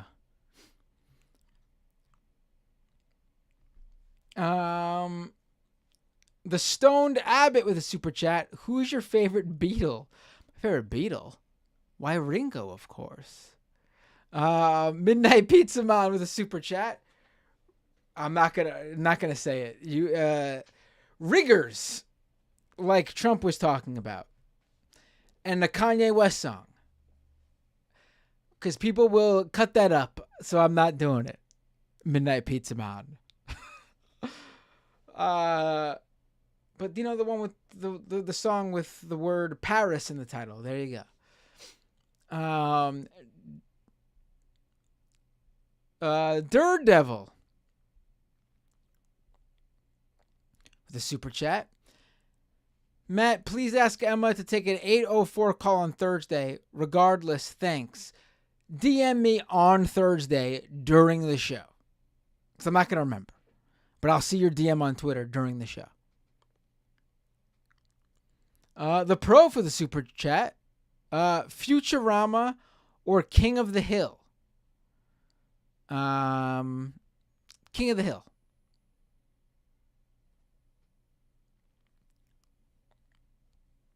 Although Bob's Burgers is my favorite of all those shows. The pro for another super chat. 1 a.m. Pacific Standard Time. All right, I got time for 2 more calls. Yeah, not going to go quite that late, but we did go. Where are we at right now? Over 3 hours. We're at 3 hours, 15 minutes. And I've been swaying back and forth in my brain the entire time. So, not bad. And Kowalski with the super chat. 99% of people don't get trickle-down economics. All right. Damn, does Sam make you say that? Says Ducky0987 regarding Bob's Burgers. I actually wasn't a Bob's Burgers fan until I left. Until I left Majority Report. I was a late Bob's Burger fan. All right, folks. As always, if you can, support the show at youtube.com/MattBinder and become a member there, or twitch.tv/MattBinder, where the best way to support me there is via Twitch Prime, your free Twitch Prime subscription that comes with your Amazon Prime subscription. And of course, the best way to support the show, patreon.com/MattBinder. Narrator with a super chat. No, Futurama. You're a bigger Futurama fan? Narrator? I never got into Futurama, honestly. Just wasn't my thing, I guess. Who should I rate on Twitch?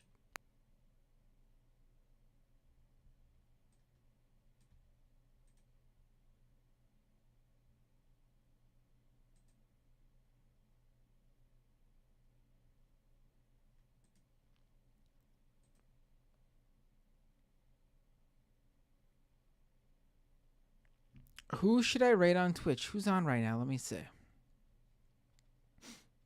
Oh, someone said Hamozy Goat was doing something interesting via COVID misinformation. So I'll do that. I'll rate Hamozy Goat. Sounds like a plan. All right, folks. That's the show for this week. It is great to be back. Looking forward to many more episodes with you all. And